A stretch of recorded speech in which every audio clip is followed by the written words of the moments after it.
সবাই দ্রুত চলে আসো, আজকে খুব মজার একটা জিনিস পড়বো আমরা। আজকে আমরা খুবই খুবই খুবই মজার একটা জিনিস পড়বো। সবাই দ্রুত চলে আসো এবং সবাইকে ডেকে নিয়ে আসো। তাহলে আদর্শ গ্যাস ও গ্যাসের গতিতত্ত্ব অধ্যায়ের আজকে আমরা 7 নম্বর ক্লাসে পৌঁছে গেছি। তাহলে এর আগে এই অধ্যায়ের আমাদের 6টা ক্লাস হয়েছে, আজকে 7 নম্বর ক্লাস।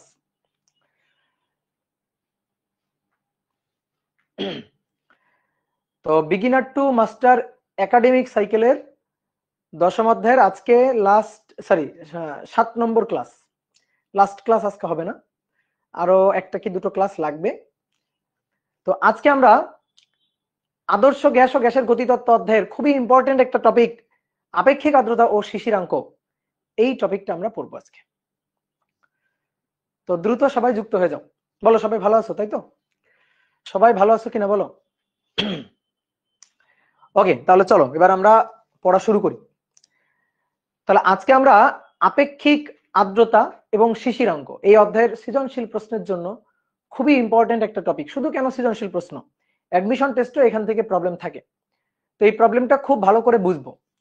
অনেকে আমি দেখছি, অনেক স্টুডেন্ট তারা মনে করে অ্যাডমিশন টেস্টের সময় গিয়েও এই টপিকটা খুব ভালো করে বুঝে না, বইয়ের কয়েকটা ম্যাথ খালি একটু মুখস্থ করে যায় এবং মুখস্থ করে পরীক্ষার হলে গিয়ে উগরে দিয়ে চলে আসে। তো আমরা এই টপিকটা বুঝবো, আমরা কোনো কিছু মুখস্থ করব না, জাস্ট কোনো কিছু মুখস্থ করে কোনো মতে গিলে তারপরে গিয়ে সেটা পরীক্ষায় উজাড় করে দিয়ে চলে আসলাম, ওইটা আমরা করব না। আমরা খুব ভালো করে ব্যাপারগুলো ফিল করে বুঝবো। তো আপেক্ষিক আর্দ্রতা এবং শিশিরাঙ্ক এরকম, এটা এমন একটা টপিক, এটা জাস্ট বই পড়ে বোঝা যায় না, এর জন্য নিজে একটু ভাবতে হয় এবং খুব সুন্দরভাবে জিনিসগুলো ফিল করে করে বুঝতে হয়, তাহলে জিনিসগুলো মনে থাকে। ঠিক আছে, তুমি যদি বুঝো তাহলে কখনোই বুঝবে না। তো চলো আমরা শুরু করি। দেখো, আমরা ছোটবেলায় দ্রবণ পড়ছিলাম, দ্রবণ, দ্রব এবং দ্রাবক। মনে করো তুমি একটা পাত্রে পানি নিলা, নেওয়ার পরে সেই পাত্রের মধ্যে চিনি বা লবণ, এই চিনি বা লবণ হচ্ছে দ্রব হিসেবে চিনি বা লবণ নিলাম। নেওয়ার পরে তুমি এক চামচ করে চিনি বা লবণ এই পানির মধ্যে ফেলতেছো, তারপরে চামচ দিয়ে নাড়াচাড়া করতেছো। তুমি দেখবা প্রথম 1 চামচ চিনি বা লবণ দেওয়ার পরে কিছুক্ষণ নাড়াচাড়া করার পরে দেখবা সেটা দ্রবীভূত হয়ে যাবে, অর্থাৎ পুরো চিনিটা বা লবণটা পানিতে দ্রবীভূত হয়ে গেছে। তুমি আরো 1 চামচ দিলা, দেখলা সেটাও দ্রবীভূত হয়ে গেল। আরো 1 চামচ দেওয়ার পরে আরেকটু নাড়াচাড়া করলা, দেখলা সেটাও দ্রবীভূত হয়ে গেল। এরপরে এমন একটা সময় আসবে যখন দেখবা তুমি 1 চামচ চিনি, আবার 1 চামচ চিনি বা লবণ দিলা, দিয়ে নাড়াচাড়া করতেছো, দেখতেছো যতই তুমি নাড়াচাড়া করো না কেন আর দ্রবীভূত হচ্ছে না। পানি নির্দিষ্ট পরিমাণ দ্রবকে দ্রবীভূত করতে পারে, যতটুকু দ্রব দ্রবীভূত করতে পারে ততটুকু দ্রব দ্রবীভূত করার পরে আর তো সে দ্রবীভূত করতে পারবে না। তাহলে তুমি যদি এরপরেও এক্সট্রা দ্রব অ্যাড করো ওই দ্রবণে, তাহলে সেটা অদক্ষেপ বা তলানি রূপে দেখবা পাত্রের নিচে জমা হবে। তাহলে পাত্রের নিচে যখনই জমা হচ্ছে, এটা দেখে আমি বুঝে যাচ্ছি যে ওই দ্রবণ স্যাচুরেটেড হয়ে গেছে, অর্থাৎ সম্পৃক্ত হয়ে গেছে। যতটুকু দ্রব সে দ্রবীভূত করতে পারবে ততটুকু নিয়ে নিছে অলরেডি, আর নিতে পারবে না। তাহলে যদি আর নিতে না পারে তাহলে কি হবে, সেটা পাত্রের তলায় অদক্ষেপ বা তলানি রূপে জমা হবে। ঠিক ক্লিয়ার? এবার যতক্ষণ এর আগে যতক্ষণ সে দ্রবটাকে দ্রবীভূত করে নিচ্ছিল। 1 চামচ চিনি দিলা, নাড়াচাড়া করলা, দ্রবীভূত করে নিল। আবার 1 চামচ চিনি দিলা, নাড়াচাড়া করলা, দ্রবীভূত করে নিচ্ছিল। যতক্ষণ সে দ্রব দ্রবীভূত করে নিচ্ছে ততক্ষণ কিন্তু সে অসম্পৃক্ত আছে, অর্থাৎ যে পরিমাণ ধারণ করতে পারে, যে পরিমাণ দ্রব, ম্যাক্সিমাম যে পরিমাণ দ্রব দ্রবীভূত করতে পারে তা এখনো উপস্থিত নাই। এই কারণে তুমি দ্রব অ্যাড করতেছো, সে দ্রব দ্রবীভূত করে নিচ্ছে। কিন্তু একটা সময় গিয়ে যখন দেখবা অদক্ষেপ রূপে পড়ে যাচ্ছে, অদক্ষেপ রূপে বা তলানি রূপে পাত্রের নিচে জমা হচ্ছে, তখন সে স্যাচুরেটেড হয়ে গেছে, সম্পৃক্ত হয়ে গেছে, আর সে কোনো দ্রব দ্রবীভূত করতে পারবে না। তাহলে এর আগে প্রথম দিককার সময়ে সেটা ছিল অসম্পৃক্ত, এবং যখন অদক্ষেপ পড়ে গেল, যখন তলানি রূপে পাত্রের নিচে দ্রব জমা হচ্ছে, তখন সেটা হয়ে গেছে সম্পৃক্ত। তাহলে দ্রবণের ক্ষেত্রে এই যে যেমন সম্পৃক্ত অসম্পৃক্ত অবস্থা হয়, বাতাসের ক্ষেত্রে, বায়ুর ক্ষেত্রে এরকম অবস্থাটা হয়। বাতাসও সম্পৃক্ত হয়, বাতাসও অসম্পৃক্ত হয়। বাতাসে জলীয় বাষ্প থাকে, বাতাসে জলীয় বাষ্প, পানির বাষ্প, জলীয় বাষ্প, এটা বাতাসে দ্রবীভূত অবস্থায় থাকে। এই যে আমি এই যে রুমে আছি না, এই রুমেও কিন্তু বাতাসে জলীয় বাষ্প আছে। তো বাতাসে যে পরিমাণ জলীয় বাষ্প দ্রবীভূত করতে পারে সেটা যদি থাকে, সেটা উপস্থিত আছে, ম্যাক্সিমাম সেটাই আছে, তাহলে সম্পৃক্ত বাষ্প, সম্পৃক্ত বায়ু। আর যদি যতটুকু দ্রব দ্রবীভূত করতে পারে, জলীয় বাষ্প দ্রবীভূত করতে পারে, ততটুকু জলীয় বাষ্প যদি বাতাসে অনুপস্থিত থাকে, নেই, তার চেয়ে কম আছে, তার চেয়ে বেশি তো থাকা সম্ভব না, তার চেয়ে কম আছে, তাহলে সেটাকে বলা হয় হচ্ছে অসম্পৃক্ত বায়ু। তো চলো এবার আমরা ব্যাপারগুলো আরেকটু ভেঙে ভেঙে বুঝি। দেখো পিছনে একটা চিত্র আঁকা আছে, দেখো এই যে একটা গ্লাসে পানি নেওয়া হয়েছে। পানি নেওয়ার পরে এই যে আমি 1 চামচ চিনি দিলাম, দিয়ে নাড়াচাড়া করলাম, দেখবা এটা পুরোটাই দ্রবীভূত হয়ে গেছে। দেখো তলানি রূপে বা অদক্ষেপ রূপে নিচে কিন্তু চিনি বা লবণ জমা হয়ে নেই, দ্রবীভূত করে নিছে। ঠিক আছে, আরো 1 চামচ দিলাম, দ্রবীভূত করে নিল, এই যে এই অবস্থা প্রাপ্ত হইলো। আরো 1 চামচ দিলাম, দ্রবীভূত করে নিল। এবার পরবর্তীতে আরো 1 চামচ দিলাম, দেওয়ার পরে এবার নাড়াচাড়া করলো, দেখলা আর দ্রবীভূত হচ্ছে না। এই যে কিছু দ্রব, সামান্য কিছু দ্রব অদক্ষেপ বা তলানি রূপে পাত্রের নিচে জমা হচ্ছে, এই যে এটা অদ্রবীভূত দ্রব। তাহলে আর দ্রব দ্রবীভূত হচ্ছে না, তাহলে কি হয়েছে, যতটুকু ধারণ করতে পারে ততটুকু উপস্থিত আছে। তাহলে এই দ্রবণে যতটুকু দ্রব দ্রবীভূত হতে পারে তা দ্রবীভূত আছে, তুমি যদি এক্সট্রা দ্রব অ্যাড করো তাহলে তলানি রূপে নিচে জমা হবে। তাহলে এই দ্রবণটাকে তখন বলা হচ্ছে সম্পৃক্ত দ্রবণ, এটা সম্পৃক্ত হয়ে গেছে, যেটা হচ্ছে সম্পৃক্ত দ্রবণ। তাহলে এর আগে যখন এখানে ছিল, এই যে দেখো এখানে আরো কিছু নিতে পারবে, ঠিক আছে, দেখো অদক্ষেপ পড়ে নাই, আরো কিছু দ্রব এখানে অ্যাড করা যাবে, তাহলে এটা হচ্ছে অসম্পৃক্ত দ্রবণ। অসম্পৃক্ত দ্রবণ তার মানে যতটুকু দ্রব দ্রবীভূত করতে পারে তা উপস্থিত নেই এখানে। হ্যাঁ, যতটুকু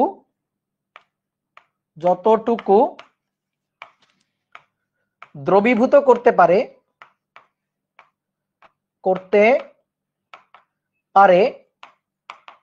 তার চেয়ে কম আছে, তার চেয়ে কম দ্রব দ্রবীভূত আছে, তাহলে সেটা হচ্ছে অসম্পৃক্ত দ্রবণ। বুঝলা, সহজ না? তাহলে অদক্ষেপ বা তলানি দেখলে আমি কি বুঝবো, যে ওটা সম্পৃক্ত হয়ে গেছে, ঠিক আছে, স্যাচুরেটেড হয়ে গেছে। আর এর আগে কি ছিল, আনস্যাচুরেটেড ছিল, অর্থাৎ অসম্পৃক্ত ছিল। তাহলে অসম্পৃক্ত দ্রবণ, ঠিক আছে, সম্পৃক্ত দ্রবণ, এগুলো তো আমরা বুঝলাম। এইবার আসো আমরা অসম্পৃক্ত বায়ু আর সম্পৃক্ত বায়ু বুঝবো। আমার দ্রবণ নিয়ে কোনো কাজ নাই, ও ছোটবেলায় শেখা হয়ে গেছে। আমার দ্রবণ নিয়ে কোনো কথা নাই, আমার কথা হচ্ছে বায়ু নিয়ে, সম্পৃক্ত বায়ু অসম্পৃক্ত বায়ু নিয়ে। তাহলে আমি কি বলছিলাম, বায়ুতে নাকি জলীয় বাষ্প দ্রবীভূত থাকে। এই যে আমি যে রুমে অবস্থান করতেছি, তুমি যে রুমে এখন অবস্থান করতেছো, এই রুমের বাতাসে জলীয় বাষ্প আছে, রুমে তো বাতাস আছে, এটা তো আগে মানো। তাহলে রুমে যদি বাতাস থাকে তাহলে এই বাতাসে জলীয় বাষ্প দ্রবীভূত আছে। এবার অনেকের মনে হতে পারে, না ভাই বাতাসে কেমনে জলীয় বাষ্প দ্রবীভূত আছে। আসো আমরা এক্সপেরিমেন্ট করে প্রমাণ করি যে আসলে বাতাসে জলীয় বাষ্প দ্রবীভূত আছে কিনা, পানি বাতাসের জলীয় বাষ্প বা পানি উপস্থিত আছে কিনা। ঠিক আছে, জলীয় বাষ্প মানে কি, মানে পানির বাষ্প, সহজ কথা। তো দেখি সেটা দ্রবীভূত আছে কিনা, আমরা এক্সপেরিমেন্ট করব। কিভাবে এক্সপেরিমেন্ট করবা, তুমি ফ্রিজ থেকে একটা ঠান্ডা পানির বোতল বের করবা, ফ্রিজ থেকে একটা ঠান্ডা পানির বোতল, একটা মনে করো যে কোকের ক্যান, ঠিক আছে, বা একটা ঠান্ডা পানির বোতল, বা ধরো যে আইসক্রিমের একটা প্যাকেট তুমি ফ্রিজ থেকে বের করবা, বের করে ডাইনিং টেবিলের উপরে রেখে দাও, টেবিলের উপর কিছুক্ষণ রেখে দাও। রেখে দিলে দেখবা এই অবস্থা হবে, এই যে বোতলটা, এই বোতলের গায়ে দেখবা পানির ফোঁটা ফোঁটা ফোঁটা ফোঁটা পানি জমে গেছে। ঠিক আছে, দেখো আমি এখানে চিত্র দেখাইছি, দেখো এই যে পানির দুইটা পানির বোতল আছে, দেখো পানির বোতলের গায়ে দেখো ফোঁটা ফোঁটা ফোঁটা ফোঁটা পানি জমছে। ঠিক আছে, এই যে কোকের যে ক্যানটা আছে, এই ক্যানটার গায়ে দেখো ফোঁটা ফোঁটা ফোঁটা ফোঁটা পানি জমছে। ফ্রিজ থেকে বের করে রাখলে দেখবে এটা হবে।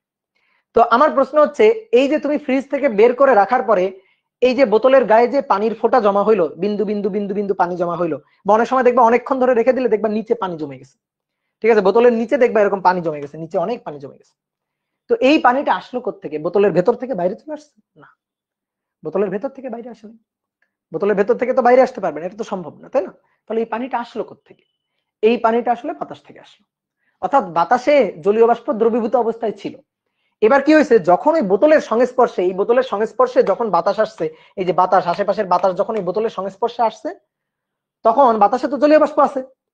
এবার জলীয় বাষ্প ফ্রিজ থেকে বের করছো তুমি, এই বোতলটা, বোতলটা তুমি ফ্রিজ থেকে বের করছো, ঠান্ডা, তাই না? ঠান্ডা, এর টেম্পারেচার অনেক কম। তাহলে যখন বাতাসের আশেপাশে, যখন বাতাস, এই বোতলের আশেপাশে যে বাতাসটা আছে, সেই বাতাসটা যখন বোতলের সংস্পর্শে আসছে, তখন কম তাপমাত্রায়, ফ্রিজ থেকে বের করছো, তাপমাত্রা কম, তাহলে কম তাপমাত্রায় বাতাসে যে জলীয় বাষ্প উপস্থিত আছে, সেই জলীয় বাষ্প ঘনীভূত হয়ে গেছে। তাহলে জলীয় বাষ্প হচ্ছে পানির বাষ্পাভিত রূপটা, তো সেটা যখন ঘনীভূত হবে, জলীয় বাষ্প যখন ঘনীভূত হবে, তখন কিসে পরিণত হবে? পানিতে পরিণত হবে। তাহলে এই যে বোতলের গায়ে যে ফোঁটা ফোঁটা বিন্দু বিন্দু পানি জমছে, এই পানি আসলে বাতাসে উপস্থিত যে জলীয় বাষ্প ছিল, সেই জলীয় বাষ্পের ঘনীভূত অবস্থা। তাহলে এই বিন্দু বিন্দু পানির ফোঁটার উৎস কোথায়? উৎস হচ্ছে বাতাস, বাতাসের জলীয় বাষ্প দ্রবীভূত অবস্থায় ছিল। কি কথা বুঝলাম? তাহলে বাতাসে যে জলীয় বাষ্প উপস্থিত থাকে, এর প্রমাণ কিন্তু আমরা পাইলাম। এর বিভিন্ন রকম ঘটনা দেখা যায়। অনেক সময় তুমি দেখবা, মনে করো যে রুমের ভিতর যদি তুমি এসি ছেড়ে দাও, ঠিক আছে, রুমের ভিতর মনে করো এসি ছাড়া আছে এবং এসির টেম্পারেচার অনেক কমানো আছে, তাহলে দেখবা তোমার ধরো যে রুমের যে থাই গ্লাস থাকে না, থাই গ্লাস আমরা অনেক সময় জানলায় থাই গ্লাস ব্যবহার করি বা ব্যালকনিতে দরজায় থাই গ্লাস ব্যবহার করি, দেখবা যদি টেম্পারেচার, রুমের টেম্পারেচার অনেক কম করে দাও, এসি ছেড়ে অনেক টেম্পারেচার কম করে দাও, তাহলে দেখবা থাই গ্লাস বেয়ে বেয়ে বাইরে থেকে পানি পড়তেছে। তো এই বাইরে থাই গ্লাসে পানিটা আসলো কোত্থেকে? থাই গ্লাস বেয়ে বেয়ে যে পানি পড়তেছে, ফোটা ফোটা ফোটা ফোটা যে পানি জমে গেছে থাই গ্লাসে, এটা আসলো কোত্থেকে? এটা আসলো আসলে বাতাসে উপস্থিত জলীয় বাষ্প থেকে। যখন তুমি রুমে এসি ছেড়ে রাখছো, রুমের টেম্পারেচার অনেক কমে গেছে, তো রুমের টেম্পারেচারটা, ভেতরে টেম্পারেচারটা কম, কিন্তু বাইরের টেম্পারেচারটা তো বেশি। এবার বাইরের বাতাস তো গরম, সেই গরম বাতাস যখন থাই গ্লাসের সংস্পর্শে আসছে, তখন ভেতরের টেম্পারেচার যেহেতু কম, থাই গ্লাসের সংস্পর্শে বাতাস আসছে, ঘনীভূত হয়ে গেছে, বাইরের বাতাসটা ঘনীভূত হয়ে গেছে।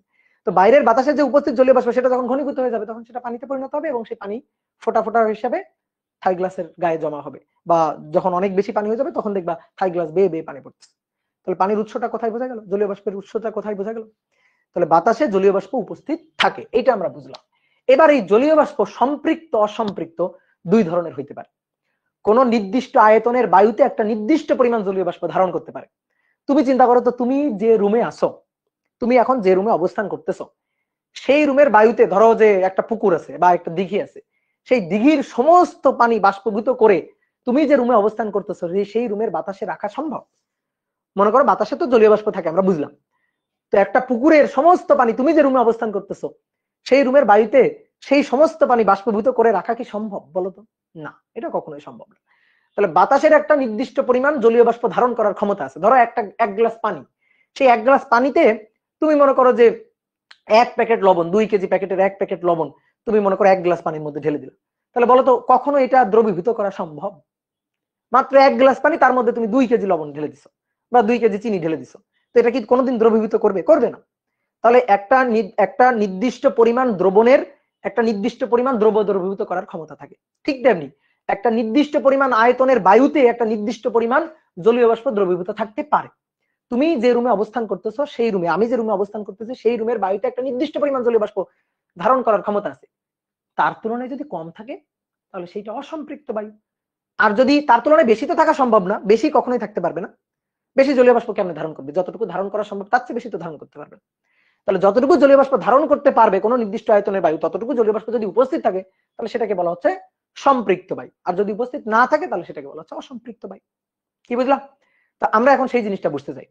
ধরো এইটা হচ্ছে একটা নির্দিষ্ট আয়তনে, দেখো এগুলো তার একে বোঝানো যায় না, বাতাস তো আর দেখা যায় না যে আমি একে বুঝাবো, তো জাস্ট বোঝার জন্য আমি একটু আঁকছি আর কি। ধরো এই যে সাদা সাদা গোলগুলো দেওয়া হয়েছে সাদা কালি দিয়ে, এগুলো হচ্ছে বায়ুর অণু, মানে আদর্শ গ্যাসের অণু। বায়ু মানে তো মানে বাতাস মানে হচ্ছে হাইড্রোজেন, নাইট্রোজেন, অক্সিজেন, এগুলাই। নাইট্রোজেন বেশি আর কি, নাইট্রোজেন বেশি পার্সেন্টেজে বেশি। তো এই যে আদর্শ গ্যাসের অণুগুলো, এগুলো খুবই ক্ষুদ্র, ছোট ছোট ছোট ছোট অণু।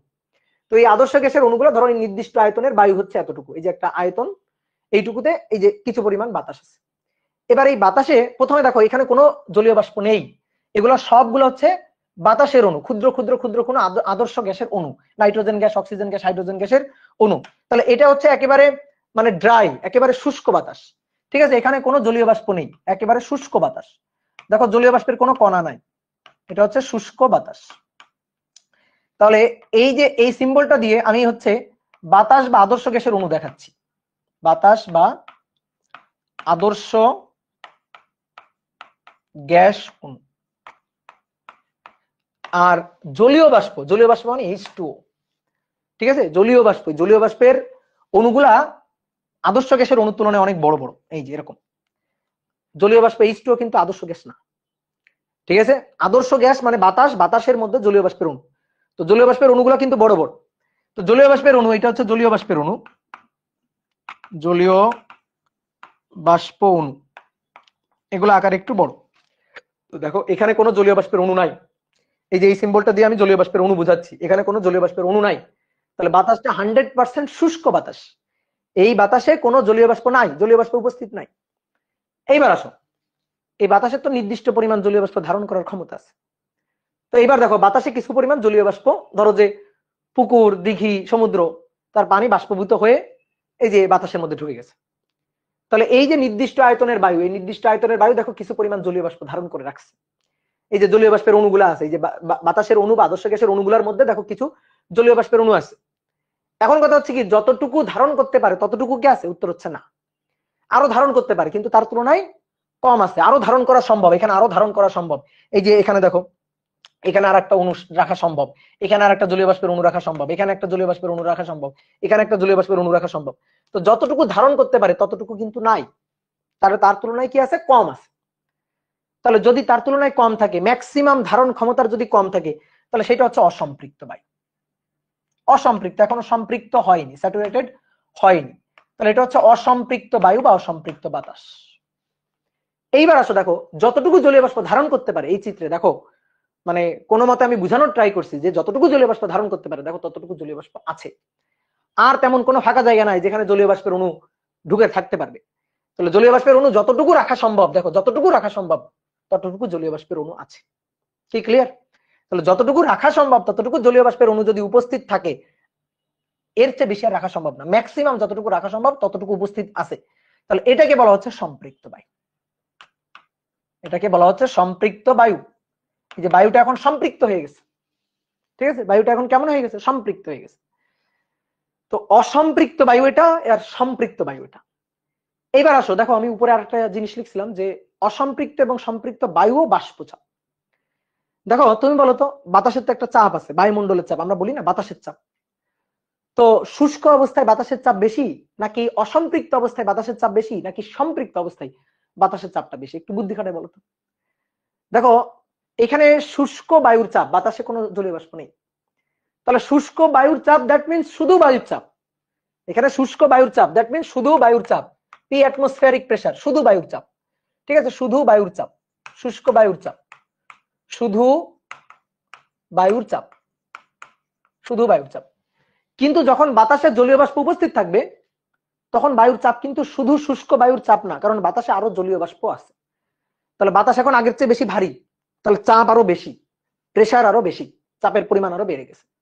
তাহলে সিক্ত বায়ু, এই যে এইগুলো হচ্ছে সিক্ত বায়ু, ওটা ছিল শুষ্ক আর এটা হচ্ছে সিক্ত, এই দুইটা হচ্ছে সিক্ত বায়ু। দেখো আগে বাতাসে জলীয় বাষ্প ছিলই না, শুষ্ক, তাহলে বাতাসের চাপ বলতে আমি শুষ্ক বায়ুর চাপ, শুধু বায়ুর চাপটাই বুঝবো। কিন্তু এবার কিন্তু বাতাসের চাপ বলতে শুধু বায়ুর চাপ, শুধু শুষ্ক বায়ুর চাপ, বায়ুর চাপ বোঝা যাবে না। তাহলে এর সাথে কি, এর সাথে জলীয় বাষ্পের চাপটাও আছে। তাহলে এবার বায়ুর চাপটা হচ্ছে, এবার বায়ুর চাপ, বায়ুর চাপ ধরো পি, পি দিয়ে লিখলাম, এই পিটা হচ্ছে শুষ্ক বায়ুর চাপ। শুষ্ক অবস্থায় বায়ুর চাপ, জলীয় বাষ্প নেই।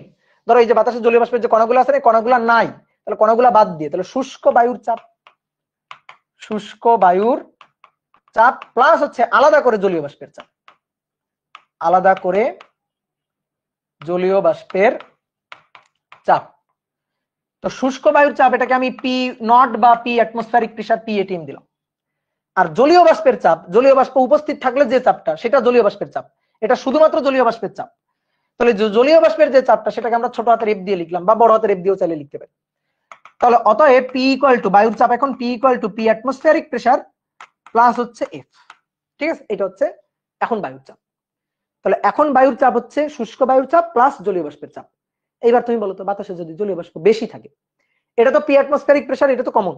এবার বাতাসে যদি জলীয় বাষ্পের উপস্থিতি বেশি থাকে, তাহলে বায়ুর চাপটা বেশি হবে। বাতাসে যদি জলীয় বাষ্পের উপস্থিতি কম থাকে, তাহলে বায়ুর চাপটা, টোটাল বায়ুর যে প্রেসারটা, সেই প্রেসারটাও এবার কম হবে। বাতাসে জলীয় বাষ্পের উপস্থিতি যত বেশি, বায়ুর চাপ তত বেশি। কি ক্লিয়ার? বাতাসে জলীয় বাষ্পের উপস্থিতি, ভর যত বেশি হবে, জলীয় বাষ্প তত বেশি হবে, জলীয় বাষ্পের চাপটাও তত বেশি হবে। তাহলে জলীয় বাষ্পের চাপ ছোট হাতের এফ, এটা হচ্ছে জলীয় বাষ্পের ভরের সাথে সমানুপাতিক সম্পর্কযুক্ত। তুমি একটা জিনিস চিন্তা করো তো, তোমার ব্যাগে 2টা বই আছে, তুমি ব্যাগটা ঘাড়ে করে রাখছো। তো ব্যাগের মধ্যে 2টা বই থাকলে যে পরিমাণ চাপ হবে, ব্যাগের মধ্যে 2টার জায়গায় 10টা বই আছে, তাহলে চাপটা আরো বেশি হবে না? ব্যাগ আরো বেশি ভারী হয়ে গেছে, তোমার কাঁধে আরো বেশি চাপ পড়বে। তাহলে বাতাসে জলীয় বাষ্প যত বেশি ঢুকবে, জলীয় বাষ্পের চাপটাও তত বেশি হবে। এটা তো কমন সেন্স।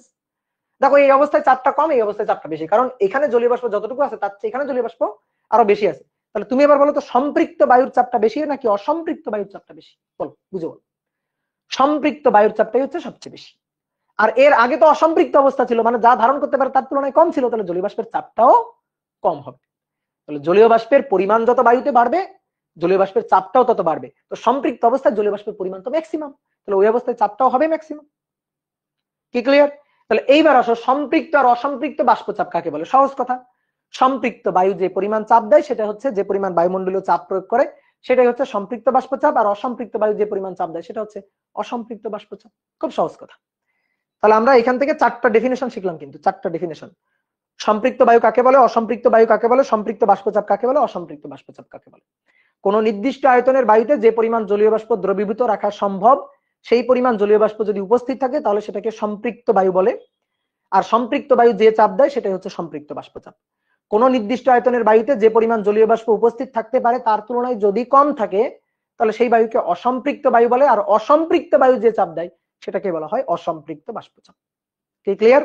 আর এই অসম্পৃক্ত বা সম্পৃক্ত বাষ্পচাপটা বায়ুতে উপস্থিত জলীয় বাষ্পের ভরের সাথে সমানুপাতিক। এই যে জলীয় বাষ্পের ভরের সাথে সমানুপাতিক, জলীয় বাষ্পের ভরটা যত বাড়বে, তত ছোট হাতের এফটা বাড়বে। আর স্বাভাবিক কথা, ছোট হাতের এফ বাড়লে তো পিটা বাড়বে, টোটাল বায়ুর প্রেসারটাও বাড়বে। বুঝছো? কি ক্লিয়ার? তাহলে এবার আসো, এবার আমরা বায়ুতে যে জলীয় বাষ্প উপস্থিত আছে, এইটা আমরা জনগণকে বুঝাইতে চাই, এটা আমরা প্রকাশ করতে চাই। তো এইটা প্রকাশ করা যায় দুই ভাবে, একটা হচ্ছে পরম আর্দ্রতার সাহায্যে, আর একটা হচ্ছে আপেক্ষিক আর্দ্রতার সাহায্যে। তাহলে আর্দ্রতা মানে বায়ুতে যদি জলীয় বাষ্প উপস্থিত থাকে, তাহলে সেটা হচ্ছে আর্দ্র বায়ু বা সিক্ত বায়ু। তো বায়ুতে জলীয় বাষ্পের উপস্থিত থাকাকে বলা হয় আর্দ্রতা। তো এই আর্দ্রতাকে আমরা দুই ভাবে প্রকাশ করতে পারি, একটা হচ্ছে পরম আর্দ্রতা, আর একটা হচ্ছে আপেক্ষিক আর্দ্রতা। তা আসো দেখি কোনটা কি বলছে, আমরা একটু বুঝি। ঠিক আছে, তো প্রথমে আসো পরম আর্দ্রতা। 1 নম্বরটা পরম আর্দ্রতা, অ্যাবসোলিউট হিউমিডিটি। অ্যাবসোলিউট মানে পরম। তো পরম আর্দ্রতা কি বলতেছে? কোন স্থানের একক আয়তনের বায়ুতে উপস্থিত জলীয় বাষ্পের পরিমাণকে ওই স্থানের পরম আর্দ্রতা বলে। কোন স্থানের একক আয়তনের বায়ুতে, তুমি যে রুমে আসো না, সেই রুমের তো একটা আয়তন আছে, তাই না? তো সেই রুমে কি জলীয় বাষ্প নেই? সেই রুমের বাতাসে কি জলীয় বাষ্প নেই? আছে তো। জলীয় বাষ্প যদি মনে হয় যে নেই, তুমি সাথে সাথে ফ্রিজ থেকে একটা ঠান্ডা পানির বোতল বের করে এনে তোমার রুমে রাখো, দেখো ওই বোতলের গায়ে পানি জমে কিনা। যদি ওই বোতলের গায়ে বিন্দু বিন্দু পানি জমে, তার মানে তুমি যে রুমে অবস্থান করতেছো, সেই রুমের বাতাসে জলীয় বাষ্প আছে। তাহলে তুমি যে রুমে অবস্থান করতেছো, সেই রুমের বাতাসে জলীয় বাষ্প উপস্থিত আছে, এটা কনফার্ম। এবার তুমি যে রুমে অবস্থান করতেছো, ওই রুমের একক আয়তনের বায়ুতে, তুমি যে রুমে অবস্থান করতেছো, ওই রুমের একক আয়তনের বায়ুতে যে পরিমাণ জলীয় বাষ্প আছে, সেটা হচ্ছে তোমার রুমের পরম আর্দ্রতা। আমার রুমের একক আয়তনের বায়ুতে যে পরিমাণ জলীয় বাষ্প আছে, একক আয়তনের বায়ুতে যে পরিমাণ জলীয় বাষ্প আছে, সেটা হচ্ছে আমার রুমের পরম আর্দ্রতা। তাহলে আমরা একটু ডেফিনেশনটা ছোট্ট করে লিখি, ইন ডিটেইলস লিখতে হবে না, ছোট্ট করে যতটুকু আমরা বুঝি। সেটা হচ্ছে কোন স্থানের একক আয়তনের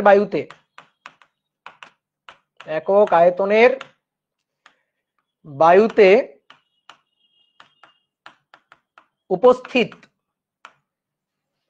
জলীয় বাষ্পের পরিমাণকে জলীয়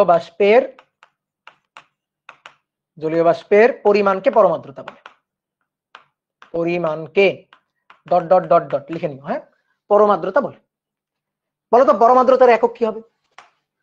পরম আর্দ্রতার একক হবে, এসআই একক হবে কেজি পার মিটার কিউব, অথবা যদি সিজিএস এককে বলি তাহলে গ্রাম পার সিসি। সিসি মানে কিউবিক সেন্টিমিটার, সেন্টিমিটার কিউব আর কি। তাহলে একক আয়তনের বায়ুতে কি পরিমাণ আছে, তাহলে নিচে আয়তন আর উপরে কি পরিমাণ জলীয় বাষ্প দ্রবীভূত আছে তার ভর, তাহলে ভর ভাগ আয়তন, কেজি মিটার কিউব, তাহলে কেজি পার মিটার কিউব, এটা হচ্ছে একক হবে। তাহলে আমি যদি একটু সূত্র লেখার ট্রাই করি, পরম আর্দ্রতার সূত্র, পরম আর্দ্রতার সূত্রটা লেখার ট্রাই করি, যে পরম আর্দ্রতা ধরো তোমাকে নির্ণয় করতে দিই। তুমি যে রুমে অবস্থান করতেছো সেই রুমের আয়তন ধরো ভি, ওই রুমের আয়তনে ভি আয়তনে জলীয় বাষ্প আছে এম পরিমাণ, তাহলে অতএব একক আয়তনের বায়ুতে কি পরিমাণ জলীয় বাষ্প আছে, এম ডিভাইডেড বাই ভি, এটাই পরম আর্দ্রতা। তাহলে পরম আর্দ্রতার সূত্র হচ্ছে এম জলীয় বাষ্পের ভর, বায়ুতে উপস্থিত জলীয় বাষ্পের ভর ডিভাইডেড বাই বায়ুর আয়তন। উপরে হচ্ছে বায়ুতে উপস্থিত জলীয় বাষ্পের ভর, নিচে হচ্ছে বায়ুর আয়তন, তাহলে এটাই হচ্ছে সূত্র। তাহলে আমরা একটু এখানে লিখে রাখি, বায়ুতে উপস্থিত জলীয় বাষ্প, উপস্থিত জলীয় বাষ্প, আর নিচে হচ্ছে ওই বায়ুর আয়তন, ওই বায়ুর আয়তন। তাহলে তুমি বলো তো, যে আমি বললাম সাপোজ আমার রুমের বায়ুতে জলীয় বাষ্পের পরিমাণ বা পরম আর্দ্রতা হচ্ছে 2 গ্রাম পার মিটার কিউব, ধরো এটা আমি বললাম, বলো তো তুমি এটাতে কি বুঝলা বলো। অর্থাৎ আমি যে রুমে অবস্থান করতেছি সেই রুমের একক আয়তনের 1 মিটার কিউব আয়তনের, একক আয়তনের, এসআই এককে একক আয়তনের বায়ুতে উপস্থিত জলীয় বাষ্প হচ্ছে 2 গ্রাম। আচ্ছা, এটা বলে দিয়ে তোমাকে যদি বলা হয় আচ্ছা তোমার রুমের পরম আর্দ্রতা এইটা, তাহলে তোমার রুমে, তুমি এখন যে রুমে অবস্থান করতেছো সেই রুমে কি পরিমাণ জলীয় বাষ্প দ্রবীভূত আছে বের করতে পারবা? হ্যাঁ পারবা। তুমি একটা ফিতা নিয়ে এসে তোমার রুমের দৈর্ঘ্য মাপবা, প্রস্থ মাপবা আর উচ্চতাটা মাপবা, মাপার পরে দৈর্ঘ্য প্রস্থ উচ্চতা গুণ দিলে পাবা আয়তন। ঐকিক নিয়ম, একক আয়তনের বায়ুতে আছে এতটুকু, অতএব টোটাল তোমার রুমের আয়তনের বায়ুতে কি পরিমাণ জলীয় বাষ্প আছে। কি কথা কি বুঝছো? এবার আসো আমরা এই পরম আর্দ্রতা এইটা একটা সুন্দর উদাহরণের মাধ্যমে বুঝবো। ধরো একটা পেটুক লোক, এই যে এই হচ্ছে একটা পেটুক লোক, তার ভুঁড়ি এইটা, ঠিক আছে, ধরো আমাদের অভিদত্ত তুষার স্যার, তো এই হচ্ছে তার হাত, আর এই হচ্ছে তার পা, আর এই হচ্ছে তার ভুঁড়ি। এবার মনে করো সে খেতে পারে, আচ্ছা খেতে পারে না, খেতে পারে পরে, তার পেটে খাবার আছে, তার পেটে খাবারের পরিমাণ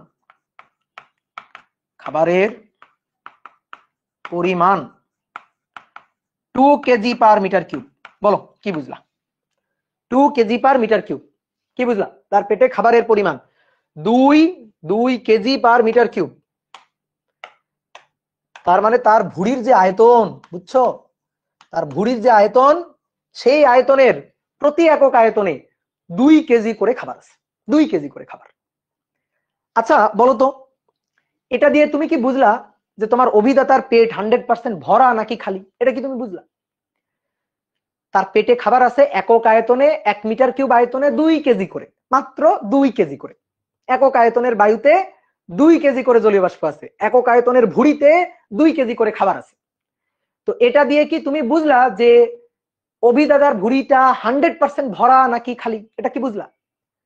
এটা কি তুমি বুঝলা সম্পৃক্ত নাকি অসম্পৃক্ত? বুঝলা? আরো কয়েক কেজি খাবার, আরো ধরো 10 কেজি খাবার অভিদাতা খাইতে পারবে কি পারবে না, এটা কি তুমি বুঝলা? এটা কিন্তু তুমি বুঝলা না। তুমি খালি এইটুকু জানলা তার পেটে কি পরিমাণ খাবার আছে, একক আয়তনে কি পরিমাণ খাবার আছে এইটা তুমি জানলা, কিন্তু সে আরো কিছু খাবার খাইতে পারবে কিনা, তার পেট 100% ভরা কিনা, এইটা কিন্তু আমরা জানলাম না। অর্থাৎ আমরা যে জিনিসটা জানলাম না সেটা হচ্ছে বায়ু সম্পৃক্ত কিনা, এইটা আমরা জানলাম না। বায়ুতে আরো কিছু জলীয় বাষ্প দ্রবীভূত করা যাবে কিনা পরম আর্দ্রতা দিয়ে, সেইটা আমরা জানতে পারলাম না। আমরা শুধু এইটুকু জানতে পারলাম যে তুমি যে রুমে অবস্থান করতেছো সেই রুমের একক আয়তনে 2 গ্রাম জলীয় বাষ্প আছে, কিন্তু ওই রুমে আরো কিছু জলীয় বাষ্প রাখা যাবে কিনা সেইটা আমরা জানতে পারলাম না। ওই রুমের যে বায়ুটা সেটা 100% সম্পৃক্ত কিনা সেইটা আমরা জানতে পারলাম না, স্যাচুরেটেড হয়েছে কিনা সেইটা কিন্তু আমরা জানতে পারলাম না। তো এইটা কিন্তু একটা সমস্যা, এটা পরম আর্দ্রতার একটা সমস্যা। এই সমস্যা দূর করার জন্য আমরা আরেকজন পণ্ডিতকে নিয়ে আসলাম, সে আমাদের এই সমস্যাটা দূর করে বলে দিবে যে অভিদাদার ভুঁড়িটা 100% ভরা নাকি একটু খালি জায়গা আছে, অভিদাদা আরো কিছু খাইতে পারবে কিনা, অর্থাৎ বায়ুতে আরো কিছু জলীয় বাষ্প দেওয়া যাবে কিনা, এইটা আমরা কিন্তু বুঝে যাবো। কি কথা কি বুঝছো? তাহলে আরেকজন পণ্ডিতকে নিয়ে আসতে হবে যে আমাদের এটা বলতে পারবে। তো সেই পণ্ডিতের নামই হচ্ছে আপেক্ষিক আর্দ্রতা। পরম আর্দ্রতা এ পারে নাই, এ আমাদের এই জিনিসটা বলতে পারে নাই, এই কারণে এরে আমরা অতটা গুরুত্ব দিব না। তাহলে আমাদের গুরুত্ব পাবে হচ্ছে, সবচেয়ে বেশি গুরুত্ব পাবে হচ্ছে কে? আপেক্ষিক আর্দ্রতা। তাহলে আর্দ্রতা প্রকাশ করার 2 নম্বর যে মেথডটা আপেক্ষিক আর্দ্রতা, এটাই হচ্ছে মূল আপেক্ষিক আর্দ্রতা। ঠিক আছে, এই আপেক্ষিক আর্দ্রতা এ আমাদের বলে দিতে পারবে বায়ু 100% সম্পৃক্ত নাকি অসম্পৃক্ত, এটা আমাদের বলে দিতে পারবে। বায়ুতে আরো কিছু জলীয় বাষ্প দেওয়া যাবে কি যাবে না, এ আমাদের বলে দিতে পারবে। যেটা আমাদের বলে দিতে পারতেছিল না, কে বলে দিতে পারতেছিল না? সে হচ্ছে পরম আর্দ্রতা, এ আমাদের বলতে পারতেছিল না। তাহলে ওর ব্যর্থতাগুলো দূর করার জন্য হাজির হয়েছে আপেক্ষিক আর্দ্রতা। তো আপেক্ষিক আর্দ্রতা কি বলতেছে, আসো আগে ডেফিনেশনটা আমরা লিখে ফেলি। ডেফিনেশনটা বলতেছে যে কি পরিমাণ খাবার আছে ডিভাইডেড বাই কি পরিমাণ খাইতে পারতো তার শতকরা অনুপাত। বুঝলা? কোন নির্দিষ্ট আয়তনের বায়ুতে কি পরিমাণ জলীয় বাষ্প দ্রবীভূত আছে এবং কি পরিমাণ জলীয় বাষ্প ওই তাপমাত্রায় দ্রবীভূত করা যাবে, ধারণ ক্ষমতা, সর্বোচ্চ ধারণ ক্ষমতা, তার শতকরা অনুপাতকে ওই বায়ুর আপেক্ষিক আর্দ্রতা বলে। তাহলে আমরা একটু লিখে ফেলি। কোন নির্দিষ্ট তাপমাত্রায়, এটা কিন্তু খুবই উল্লেখযোগ্য একটা কথা, কোন নির্দিষ্ট তাপমাত্রায় নির্দিষ্ট পরিমাণ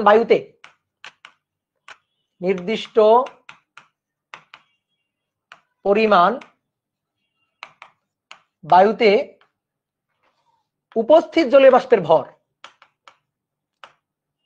উপস্থিত জলীয় বাষ্প ও ওই তাপমাত্রায় সর্বোচ্চ ধারণক্ষম জলীয় বাষ্প, সর্বোচ্চ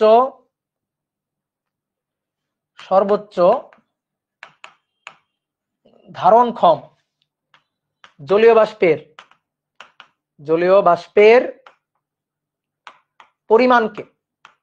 পরিমাণের অনুপাতকে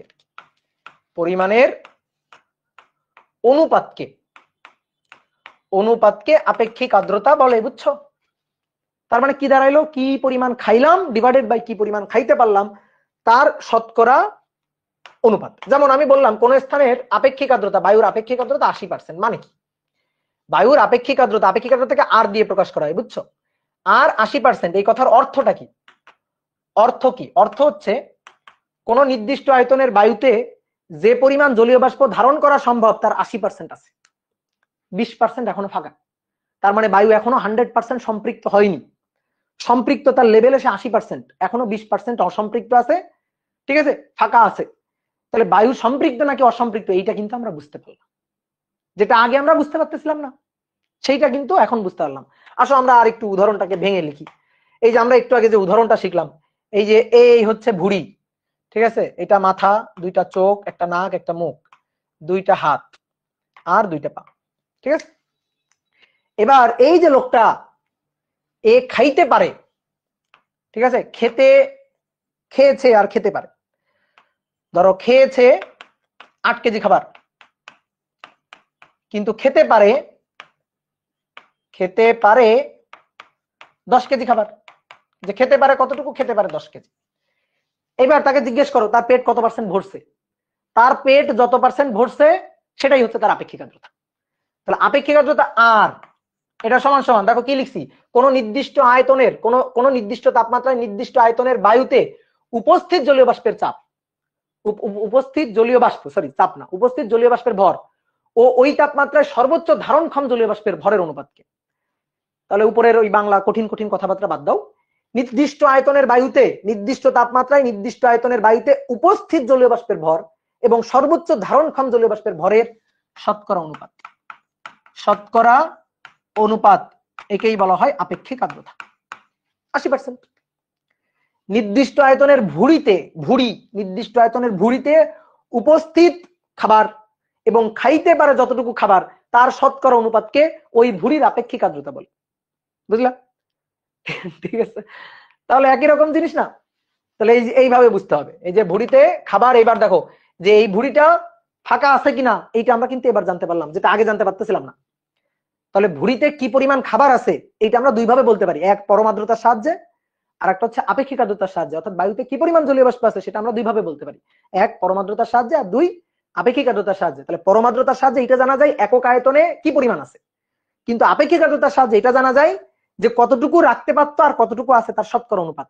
অর্থাৎ বায়ু সম্পৃক্ত নাকি অসম্পৃক্ত জানতে পারি, বায়ুতে ফাঁকা জায়গা আছে নাকি নেই সেটা আমরা জানতে পারি। কি কথা কি বুঝছো? তো আমাদের বেশিরভাগ কাজে লাগবে হচ্ছে আপেক্ষিক আর্দ্রতা। অনেক সময় 2 মার্কের প্রশ্ন আসে এই দুইটার মধ্যে কোনটা অধিক গ্রহণযোগ্য হিসাবে। আপেক্ষিক আর্দ্রতা গ্রহণযোগ্য কেন? ওই যে এর ব্যর্থতাগুলো দূর করে দেওয়ার জন্য আপেক্ষিক আর্দ্রতা তার উপস্থিতি। বুঝতে কি পারছো? বলো দেখি তোমাদের কমেন্ট দেখি।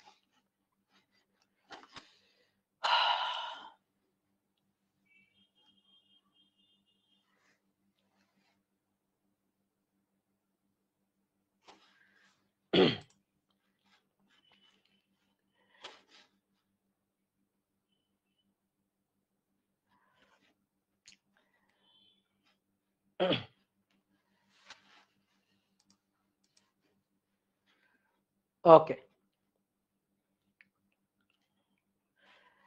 তাহলে সবাই বুঝছো নাকি?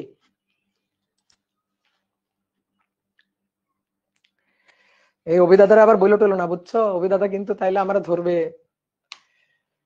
তাহলে এবার আসো, আমরা আপেক্ষিক আর্দ্রতা বুঝলাম, এইবার আমরা খুবই ইম্পর্টেন্ট একটা জিনিস পড়বো, এটাই হচ্ছে এই অধ্যায়ের মূল জিনিস, সেটা হচ্ছে শিশিরাঙ্ক। শিশিরাঙ্ক অনেকে ইন্টার পরীক্ষা শেষ করে দেয়, অ্যাডমিশন টেস্ট শেষ, কিন্তু তারপরও বোঝে না শিশিরাঙ্ক এটা খায় নাকি মাথায় দেয়। শিশিরাঙ্ক এইটা আমরা একটু বুঝবো, এবং এর সাথে আমরা আপেক্ষিক আর্দ্রতার কি সম্পর্ক এটা একটু দেখবো। শিশিরাঙ্ক এবং আপেক্ষিক আর্দ্রতা, শিশিরাঙ্ক, ঠিক আছে, ডিউ পয়েন্ট বলে এটা। তো শিশিরাঙ্ক কি জিনিস সেটা আমরা একটু বুঝতে চাই, আসো দেখি। আগে আমরা একটু শিশিরাঙ্কের সংজ্ঞা লিখি, বুঝছো? আসো, সংজ্ঞা বুঝি বা না বুঝি লিখি। তো খুব সহজ সংজ্ঞা হচ্ছে যে তাপমাত্রায় শিশির পড়তে শুরু করে, তার মানে শিশিরাঙ্ক একটা তাপমাত্রা। তাহলে আগে বোঝো শিশিরাঙ্ক কি, চাপ না আয়তন? বলো, চাপ নাকি আয়তন? চাপও না আয়তনও না, কি তাইলে? তাপমাত্রা। আচ্ছা, তাহলে যে তাপমাত্রায় শিশির পড়তে শুরু করে, শিশির পড়তে শুরু করে, বা যে তাপমাত্রার নিচ থেকে শিশির পড়তে শুরু করে, বুঝছো? সংক্ষেপে লিখলাম, যে তাপমাত্রার নিচ থেকে শিশির পড়তে শুরু করে, বা যে তাপমাত্রা থেকে শিশির পড়া শুরু হয় আর কি। আর একটা সুন্দর সংজ্ঞা আছে, যে তাপমাত্রায় কোনো নির্দিষ্ট আয়তনের বায়ু, যে তাপমাত্রায় কোনো নির্দিষ্ট আয়তনের বায়ু, নির্দিষ্ট আয়তনের বায়ু এর মধ্যে উপস্থিত জলীয় বাষ্প দ্বারা সম্পৃক্ত হয়, এর মধ্যে উপস্থিত জলীয় বাষ্প দ্বারা সম্পৃক্ত হয়, জলীয় বাষ্প দ্বারা, এর মধ্যে উপস্থিত জলীয় বাষ্প, এক্সট্রা অ্যাড করব না, এর মধ্যে যা জলীয় বাষ্প আছে সেই জলীয় বাষ্প দ্বারা সম্পৃক্ত হয়, সম্পৃক্ত হয়, তাকে শিশিরাঙ্ক বলে। এই হচ্ছে ছোট্ট একটা সংজ্ঞা, শিশিরাঙ্ক বলে। বলো বুঝছো কিনা, বলো বুঝছো কিনা? উত্তর হচ্ছে না, বুঝি নাই। ঠিক আছে, উত্তর হচ্ছে না, বুঝি নাই, কারণ আমি বই থেকে মুখস্থ লিখছি, তোমরাও দেখছো, খালি বোঝো নাই, আসলেই বোঝো নাই। ঠিক আছে, বুঝতে হবে না, ওগুলা ইচ্ছা হয়েছে তাই লিখছি। কেন লিখছি? আমার ইচ্ছাতে লিখছি, তোমাদের বুঝতে হবে না ওগুলা। দেখি এই সংজ্ঞা তুমি দিতে পারো, এই সংজ্ঞা তুমি দিতে পারো কিনা আমরা দেখবো, সংজ্ঞা মুখস্থ করার কিছু নাই। তো চলো শিশিরাঙ্ক আর আপেক্ষিক আর্দ্রতার সম্পর্কটা আমরা দেখবো। এই যে এই পাশে এই যে আপেক্ষিক আর্দ্রতা লিখলাম না, এই আপেক্ষিক আর্দ্রতার সূত্র হচ্ছে আর ইকুয়াল টু, দেখো একটু লিখে রাখি, আর ইকুয়াল টু ছোট এফ ডিভাইডেড বাই বড় এফ গুণ 100%। তার মানে ছোট এফটা কি? ছোট এফ হচ্ছে কতটুকু আছে, আর বড় এফ হচ্ছে কতটুকু খাইতে পারে। ছোট এফ হচ্ছে কতটুকু আছে, আর বড় এফ হচ্ছে কতটুকু খাইতে পারে। তাহলে এবার চলো দেখো, মনে করো তুমি অভিদাদাকে একদিন দাওয়াত দিছো তোমাদের বাসায়, তো অভিদাদা সকাল থেকে কিছু খায় নাই, যেহেতু দুপুরবেলা দাওয়াত, সকাল থেকে আর কিছু খায় নাই, না খেয়ে চলে গেছে তোমার বাসায় দাওয়াত খাইতে। এখন তুমি কি করছো? তোমার বাসায় গেছে যখন, তখন তাপমাত্রা হচ্ছে 30°C, বায়ুর তাপমাত্রা। এই যে 30°C, এটা হচ্ছে বায়ুর তাপমাত্রা, বায়ুর তাপমাত্রা, পরিবেশের তাপমাত্রা তখন 30°C, দুপুর বেলা তোমার বাসায় চলে গেছে খাইতে। এখন তোমার বাসায় খাবার রান্না করছে হচ্ছে 8 কেজি খাবার, কিন্তু খাইতে পারে হচ্ছে 10 কেজি। ঠিক আছে, এক বেলাতে খাইতে পারে, অভিদাতা 10 কেজি খাইতে পারে, কিন্তু খাবার রান্না করছে 8 কেজি। তাহলে খাবার খেয়েছে, তুমি খেতে দিছো, তাহলে খাবার খেয়েছে 8 কেজি, 8 কেজি খাবার খেয়েছে, কিন্তু খেতে পারে, খেতে পারে, খেতে পারে 10 কেজি, 10 কেজি খাবার খাইতে পারে, কিন্তু খাইছে 8 কেজি। এবার খাওয়া দাওয়ার পরে তুমি জিজ্ঞেস করতেছো, ভাই আপনার পেট ভরছে? তখন বলো তো কি বলবে সে? সে বলবে পেটে ক্ষুধা রেখে বলবে যে পেট ভরছে? না, একেবারে সত্যি কথা বলবে, একেবারে ম্যাথমেটিক্যাল হিসাব করে তোমার সত্যি কথাটা বলে দিবে যে দেখো, আমি খাইতে পারতাম এফ পরিমাণ, আমি খাইতে পারতাম বড় হাতের এফ পরিমাণ, তুমি আমাকে খাইতে দিছো ছোট হাতের এফ পরিমাণ, গুণ 100%। আসো আমরা হিসাব করি যে অভিদাতার পেট কতটুকু ভরছে। 8 কেজি খাইছে, 10 কেজি খাইতে পারতো, গুণ 100%। তাহলে অভিদাতার পেট ভরছে 80%, অর্থাৎ অভিদাতার আপেক্ষিক আর্দ্রতা 80%, সন্তুষ্টি 80%, পেট ভরছে 80%, এখনো 20% ফাঁকা। তাহলে বলো তো অভিদাতা মন খারাপ করবে না? বাসায় দাওয়াত খাইতে গেছে, তুমি এখন খাইতে দাও নাই, এখনো 20% ফাঁকা রাখছো, তো মন খারাপ করবে। এখন অভিদাতা মন খারাপ করে বসে আছে। এখন বলো, তুমি অভিদাতা মন খারাপ করে বসে আছো, তোমার তোমার দেখতে ভালো লাগবে এটা? তুমি কি করছো যে বলছো ভাই কান্নাকাটি করিয়েন না, ভাই থাকেন, আমি একটু বাজারে যাব, বাজারে গিয়ে আসতেছি, খাবার টাবার কিনে নিয়ে আসতেছি, আপনি মন খারাপ করিয়েন। তো তুমি কি করছো, তাড়াতাড়ি সাইকেল নিয়ে চলে গেছো বাজার। ঠিক আছে, বাজারে গিয়ে আবার খাবার টাবার কিনে নিয়ে আসছো। এবার খাবার কিনে নিয়ে আসছো কয় কেজি? আরো 2 কেজি। এবার তখন কিন্তু তাপমাত্রা ছিল 30°C, তাপমাত্রা কিন্তু কমে টমে নাই, তাপমাত্রা কিন্তু যা ছিল তাই, তাপমাত্রা কিন্তু যা ছিল তাই, তাপমাত্রা কমে নাই। বাজার থেকে 2 কেজি খাবার কিনে নিয়ে এসে খাওয়াই দিছো। তাহলে এবার কিন্তু পেটে খাবার আছে, আগে তো 8 কেজি ছিল, আরো 2 কেজি আমি খাওয়াইলাম, তাহলে 10 কেজি খেতে পারে, খেতে পারে, এইটাও ভাই 10 কেজি। তাহলে এইবার জিজ্ঞেস করো কি দাদা পেট ভরছে? দেখো তো এবার অভিদাদা কি বলে। তখন বলবে আর ইকুয়াল টু ছোট হাতের এফ বাই বড় হাতের এফ গুণ 100%, গুণ 100%। তাহলে ছোট হাতের এফ হচ্ছে 10, বড় হাতের এফ আবার 10, গুণ 100%। তাহলে এইটা হচ্ছে কত পার্সেন্ট? 100%। এটা কত পার্সেন্ট? 100%। দেখো 100% পেট ভরে গেছে। আচ্ছা, আগে যখন 80% ছিল তখন এটার একটা সুন্দর নাম আছে না, কি জানো বলো তো? যখন 80% তখন পেট এখনো ফাঁকা আছে, এটার একটা নাম আছে, কি নাম? অসম্পৃক্ত। কি নাম? অসম্পৃক্ত, তাই তো? অসম্পৃক্ত। আর 100% এটার কি নাম বলো? এটার নাম হচ্ছে সম্পৃক্ত। দেখো পেট এবার ভরে গেছে, সম্পৃক্ত হয়ে গেছে। তাহলে তুমি খুব ভালো মানুষ, তুমি এই বাজার থেকে আরো 2 কেজি খাবার কিনে নিয়ে তারপরে খাওয়াইলা, তারপরে তাকে সম্পৃক্ত করলা। ঠিক আছে, খুব ভালো মানুষই করছো। এইভাবে তুমি তাপমাত্রা, বায়ুর তাপমাত্রা কমাওনি, কিন্তু বায়ুর তাপমাত্রা যা ছিল তাই, ওই তাপমাত্রায় সম্পৃক্ত করে ফেলছো। এবার তুমি আসলে এত ভালো মানুষ না, তুমি এত ভালো মানুষ না, তুমি খুবই খারাপ মানুষ। তুমি কি করছো দেখো, তুমি কি করছো, এই যে অভিবায়ের একটা বৈশিষ্ট্য আছে, তাপমাত্রা বৃদ্ধির সাথে সাথে তার খাওয়ার ক্ষমতা বাড়ে, আর তাপমাত্রা কমে গেলে খাওয়ার ক্ষমতা কমে যায়। দেখবা শীতকালে বেশি খাওয়া যায় না, বুঝলা? শীতকালে বেশি খাওয়া যায় না, কারণ শীতকালে তাপমাত্রা কম থাকে, শীত শীত লাগে বেশি, কিন্তু খাওয়া যায় না। কিন্তু মনে করো গরমের দিকে বেশ ভালোই খাওয়া যায়, গরমের দিনে বেশ একেবারে মনে করো হাত বা ছড়াই দিয়ে কিন্তু বেশ ভালোই খাওয়া যায়। তাহলে তাপমাত্রা কমে গেলে খাওয়ার ক্ষমতা কমে যায়, তাপমাত্রা বাড়লে খাওয়ার ক্ষমতা বাড়ে। খুব স্বাভাবিক কথা, কমন সেন্স। কিভাবে? ওই যে আসো তো আমরা একটু ওই যে প্রথম পৃষ্ঠায় যাই, এইখানে এই যে দ্রবণের দিকে আসি। দেখো তো এই যে দ্রবণে এইটুকু এইটুকু যে দ্রবীভূত অবস্থায়, মানে অদ্রবীভূত অবস্থায় যে ছিল, এইটারে আমি তোমার বললাম না ওইটারে দ্রবীভূত করো। তুমি তখন কি করবা? চট করে তোমার মাথায় কি আসবে? আমি বললাম ওই যে চিনি বা লবণ অদক্ষেপ রূপে পড়ে আছে, ওটা যেন না থাকে, ওই অদক্ষেপটা সরাও। তুমি কি করবা? সাথে সাথে চুলার উপরে বসাই দিয়ে কিছু তাপ দিবা, তাপ দিলে দেখবা ওইটুকু আবার পানিতে দ্রবীভূত হয়ে যাবে, তাই না? তাহলে তাপ দিলে কি হইল? তাপ দিলে ধারণ ক্ষমতাটা বাড়লো। তাহলে দ্রবণের ধারণ ক্ষমতা, তাপ দিলে দ্রবণের ধারণ ক্ষমতা বাড়ে। আচ্ছা, তাহলে তাপ দিলে ধারণ ক্ষমতা যদি বাড়ে, তাহলে তাপ কমাইলে ধারণ ক্ষমতা কমে। তাহলে তাপমাত্রার সাথে সমানুপাতিক একটা সম্পর্ক, তাপমাত্রা বাড়াইলে ধারণ ক্ষমতা বাড়ে। এই কারণে যতটুকু অদ্রবীভূত ছিল সেটা দ্রবীভূত। তাহলে তাপমাত্রা কমাইলে উল্টা ঘটনাটা ঘটবে। তাপমাত্রা কমাইলে তাহলে কি হবে? তাপমাত্রা কমাইলে, যখন তাপমাত্রা কমাবে তখন কি হবে? যেটা ধারণ ক্ষমতা সেটাও কমে আসবে। কি ক্লিয়ার? তাহলে তাপমাত্রার সাথে তাপমাত্রা বাড়ালে বাড়ালে দ্রবণের ধারণ ক্ষমতা বাড়ে, দ্রবণের ধারণ ক্ষমতা বাড়ে, আর তাপমাত্রা কমাইলে কমে। তাহলে সেম কথা বায়ুর ক্ষেত্রেও তো প্রযোজ্য, সেম কথা তো বায়ুর ক্ষেত্রে প্রযোজ্য। তাপমাত্রা বাড়াইলে ধারণ ক্ষমতা বাড়ে, তাপমাত্রা কমাইলে ধারণ ক্ষমতা কমবে। তো বলছিলাম তুমি তো এত ভালো মানুষ না, তুমি বাজার থেকে আরো 2 কেজি খাবার কিনে নিয়ে তারপরে এনে খাওয়াবা, তুমি এতটা ভালো মানুষ না, তুমি খুবই খারাপ মানুষ। তাহলে তুমি কি করছো? তুমি পাকস্থলী ছোট করে ফেলছো। তুমি মনে করো দাদাকে বলছো দাদা একটু ঘুমান, দাদাকে মনে করো ক্লোরোফর্ম টম দিয়ে ঘুম পাড়াই দিছো, ক্লিয়ার? ঘুমটপ পাড়াই দিছো, দেওয়ার পরে এবার শোনো, দেওয়ার পরে এবার রুমের এসি ছেড়ে দিছো, রুমের এসি ছেড়ে দিছো। এসি ছেড়ে দেওয়া মানে কি? তাপমাত্রা কমাই দাও। তাহলে 30 ডিগ্রি সেলসিয়াস থেকে তাপমাত্রা এখন 20 ডিগ্রি সেলসিয়াস, তাপমাত্রা এখন 20 ডিগ্রি সেলসিয়াসে, 20 ডিগ্রি সেলসিয়াসে তাপমাত্রাটা কমে গেছে। তো দাদার পাকস্থলীটা চুপসে ছোট হয়ে গেছে, ঠিক আছে? আমরা খাবার খেলে কই যাই? পাকস্থলীতে। তো মনে করো আমি খাইতে পারি 10 কেজি, ঠিক আছে? কত তাপমাত্রায়? 30 ডিগ্রি সেলসিয়াস তাপমাত্রায়। এবার তাপমাত্রা কমে 20 ডিগ্রি সেলসিয়াস, তাপমাত্রা কমে গেছে। তাহলে কমে গেলে ধারণ ক্ষমতা কমে যাবে।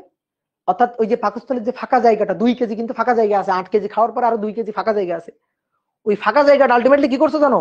মানে পেট কেটে পাকস্থলীটা বের করে ওই ফাঁকা 2 কেজি ওইটা ফেলে দিছো, ফেলে দিয়ে আবার পাকস্থলী সেলাই করে অপারেশন করে দিছো। তার মানে ফাঁকা জায়গা যেটুকু ছিল সেইটুকু আর নাই, গ্যাপটুকু আর নাই, গ্যাপটুকু কমে গেছে, সংকুচিত হয়ে গ্যাপটুকু কমে গেছে, ধারণ ক্ষমতা কমে গেছে। তাহলে 20 ডিগ্রি সেলসিয়াস তাপমাত্রায় দেখো কি ঘটনাটা ঘটছে। 20 ডিগ্রি সেলসিয়াস তাপমাত্রায় খেয়েছিল কতটুকু? আগে খেয়েছিল, খাবার খেয়েছে কতটুকু? খেয়েছিল কিন্তু 8 কেজি, পেটে কিন্তু খাবার ছিল 8 কেজি। এবার তাপমাত্রা কমে 30 ডিগ্রি সেলসিয়াসে ধারণ ক্ষমতা 10 কেজি। তাহলে তাপমাত্রা কমে 20 ডিগ্রি সেলসিয়াসে পাকস্থলী ছোট হয়ে ধারণ ক্ষমতা মানে খেতে পারে, খেতে পারে এইটাও হয়ে গেছে 10 কেজি, সরি 8 কেজি। তাহলে যা ছিল তা 8 কেজি, যতটুকু ধারণ করতে পারে সেটাও এখন 8 কেজি। তাহলে এইবার আমাকে জিজ্ঞেস করা হয়েছে এইবার আপেক্ষিক আর্দ্রতা কত। এবার দেখো দাদার পেট ভরছে কিনা। তাহলে আর ইকুয়াল টু ছোট এফ বাই বড় এফ গুণ 100%, গুণ 100%। তাহলে 8 ডিভাইডেড বাই 8 গুণ 100%। তাহলে কি হইলো? এটা কি হইলো বলো? 100%। তাহলে এবারও কিন্তু দেখো সম্পৃক্ত, কিন্তু এই সম্পৃক্ত ব্রিটিশ নিয়মে সম্পৃক্ত, ঠিক আছে? ভালো বুদ্ধি অ্যাপ্লাই করো না, একেবারে ব্রিটিশ বুদ্ধি অ্যাপ্লাই করছো, বুঝছো? ব্রিটিশরা কি ভালো মানুষ ছিল বলো? ব্রিটিশরা ভালো মানুষ ছিল না। তাহলে ব্রিটিশ বুদ্ধি অ্যাপ্লাই করছো, খুব খারাপ কাজ করছো, খাবার খাইতে দাও নাই। তাহলে যা পেটে খাবার ছিল দেখো তাই দিয়ে সম্পৃক্ত, যা উপস্থিত ছিল পেটে, যা খাবার ছিল তাই দিয়েই সম্পৃক্ত করছো, কি তাই কিনা বলো? তাহলে এইবার দেখো তো একটু ভালো করে পড়েও, বিদ্যমান জলীয় বাষ্প দ্বারা, বিদ্যমান জলীয় বাষ্প দ্বারা সম্পৃক্ত, স্যাচুরেটেড হয়ে গেছে, 100% সম্পৃক্ত হয়ে গেছে। তাহলে যে তাপমাত্রায়, কত তাপমাত্রা? 20 ডিগ্রি সেলসিয়াস তাপমাত্রা। তাহলে যে তাপমাত্রায় কোনো নির্দিষ্ট আয়তনের ভুঁড়ি এর মধ্যে উপস্থিত খাবার দ্বারাই সম্পৃক্ত হবে, যে তাপমাত্রায় কোনো নির্দিষ্ট আয়তনের বায়ু এর মধ্যে উপস্থিত জলীয় বাষ্প দ্বারাই সম্পৃক্ত হবে, তাকেই বলা হচ্ছে শিশিরাঙ্ক। তুমি পড়ো নিচের এই যে সংজ্ঞাটা পড়ো, দেখো যে তাপমাত্রায় কোনো নির্দিষ্ট আয়তনের বায়ু, যে তাপমাত্রায় কোনো নির্দিষ্ট আয়তনের বায়ু এর মধ্যে উপস্থিত জলীয় বাষ্প দ্বারা সম্পৃক্ত হয়, ভালো করে এই লাইনটা বুঝবা, এর মধ্যে উপস্থিত খাবার দ্বারা যা ছিল তাই দ্বারাই সম্পৃক্ত হয়, সেই তাপমাত্রাটাকেই বলা হয় শিশিরাঙ্ক। তাহলে বলো শিশিরাঙ্ক কত এই উদাহরণের জন্য? বলো শিশিরাঙ্ক কত? শিশিরাঙ্ক হচ্ছে এই 20 ডিগ্রি সেলসিয়াস তাপমাত্রা, এইটাই হচ্ছে আমার এই উদাহরণের জন্য শিশিরাঙ্ক। যে বিদ্যমান খাবার দ্বারাই সম্পৃক্ত হয়ে গেছে। দেখো শুধু সম্পৃক্ত হইলে হবে না, এইটাও সম্পৃক্ত, এইটাও সম্পৃক্ত, কিন্তু এটা কি যা খাবার বিদ্যমান ছিল 8 কেজি তাই দিয়ে সম্পৃক্ত না, এক্সট্রা আরো 2 কেজি অ্যাড করে তারপরে সম্পৃক্ত, বায়ুর তাপমাত্রাতে সম্পৃক্ত। দেখো তাপমাত্রা যা ছিল ওই তাপমাত্রাতে, বায়ুর তাপমাত্রাতে সম্পৃক্ত, আর পেটে যা খাবার আছে তাই দিয়ে যখন সম্পৃক্ত সেটা শিশিরাঙ্কে সম্পৃক্ত। তাহলে দুটোই সম্পৃক্ত, এই দুইটা সম্পৃক্তের মধ্যে পার্থক্য বোঝো ভালো করে, এই দুইটা সম্পৃক্তের মধ্যে ভালো করে পার্থক্য বোঝো। আমি আরেকবার বলতেছি, দুটোই সম্পৃক্ত। একটা হচ্ছে 30 ডিগ্রি সেলসিয়াস তাপমাত্রা বায়ুর তাপমাত্রায় সম্পৃক্ত, অর্থাৎ যা ধারণ করতে পারবে তাই দিয়ে সম্পৃক্ত, 10 কেজি ধারণ করতে পারবে, 10 কেজি খাইতে পারবে, সেই 10 কেজি দিয়েই সম্পৃক্ত। আর পরেরটা হচ্ছে যা আছে পেটে, যা আছে ওইটা দিয়ে সন্তুষ্ট থাকতে হবে, আর এক্সট্রা খাওয়ানো যাবে না, এক্সট্রা খাওয়াইতে গেলে খরচ। তাহলে যা খাইছে তাই দিয়ে সম্পৃক্ত, সেইটা হচ্ছে 20 ডিগ্রি সেলসিয়াস তাপমাত্রা। এই উদাহরণের জন্য এটাই হচ্ছে, এই 20 ডিগ্রি সেলসিয়াস তাপমাত্রাটাই হচ্ছে আমার শিশিরাঙ্ক। বুঝলা কথাটা? বুঝছো? বুঝছো কিনা? এইবার শোনো, তুমি এতটাও ভালো মানুষ না, মানে তুমি এতটা খারাপ না, তুমি তো খারাপ, এতটা খারাপ না, তুমি এর চেয়ে আসলে বেশি খারাপ, আরো খারাপ। তাহলে তুমি কি কাজ করছো দেখো, চিন্তা করো কি অমানবিক কাজটা তুমি করছো।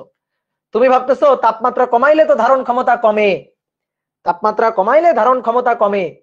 তো তুমি তাপমাত্রা যখন 20 ডিগ্রি সেলসিয়াস করছো, তখন তার ধারণ ক্ষমতা হচ্ছে 8 কেজি, পেটে খাবারও 8 কেজি, ধারণ ক্ষমতা 8 কেজি সম্পৃক্ত। কিন্তু তাপমাত্রা অন্যায় ভাবে তুমি তাপমাত্রা কমাই দিছো 15 ডিগ্রি সেলসিয়াস, তাহলে তাপমাত্রা শিশিরাঙ্কের নিচে নেমে গেছে। তো তাপমাত্রার সাথে ধারণ ক্ষমতার সম্পর্ক সমানুপাতিক, তাপমাত্রা বাড়াইলে ধারণ ক্ষমতা বাড়ে, তাপমাত্রা কমাইলে ধারণ ক্ষমতা কমবে। 20 ডিগ্রি সেলসিয়াসে 10 কেজি ধারণ করে, সরি 30 ডিগ্রি সেলসিয়াসে 10 কেজি ধারণ করে, 20 ডিগ্রি সেলসিয়াসে 8 কেজি ধারণ করে, তাহলে 15 ডিগ্রি সেলসিয়াসে আরো কমে যাবে।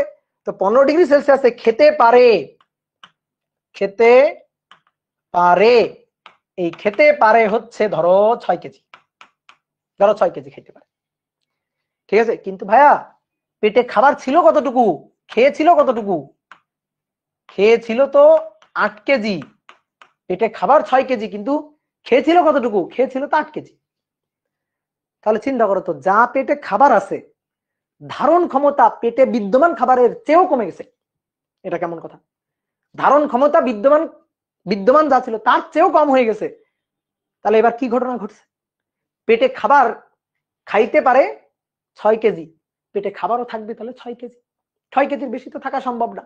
তাহলে 6 কেজির বেশি থাকা সম্ভব না, 6 কেজির বেশি খাবার থাকা সম্ভব না। তাহলে কি হয়েছে? অবশ্যই 2 কেজি খাবার বের হয়ে চলে আসছে। বুঝলা? তাহলে অবশ্যই 2 কেজি খাবার বের হয়ে চলে আসছে। 2 কেজি কতটুকু? 2 কেজি, 2 কেজি খাবার বের হয়ে চলে আসছে। তো এই যে 2 কেজি কিভাবে পাইলাম? 8 বিয়োগ 6 করে পাইলাম, যে 8 বিয়োগ 6 2 কেজি। এই যে 2 কেজি খাবার বের হয়ে চলে আসছে।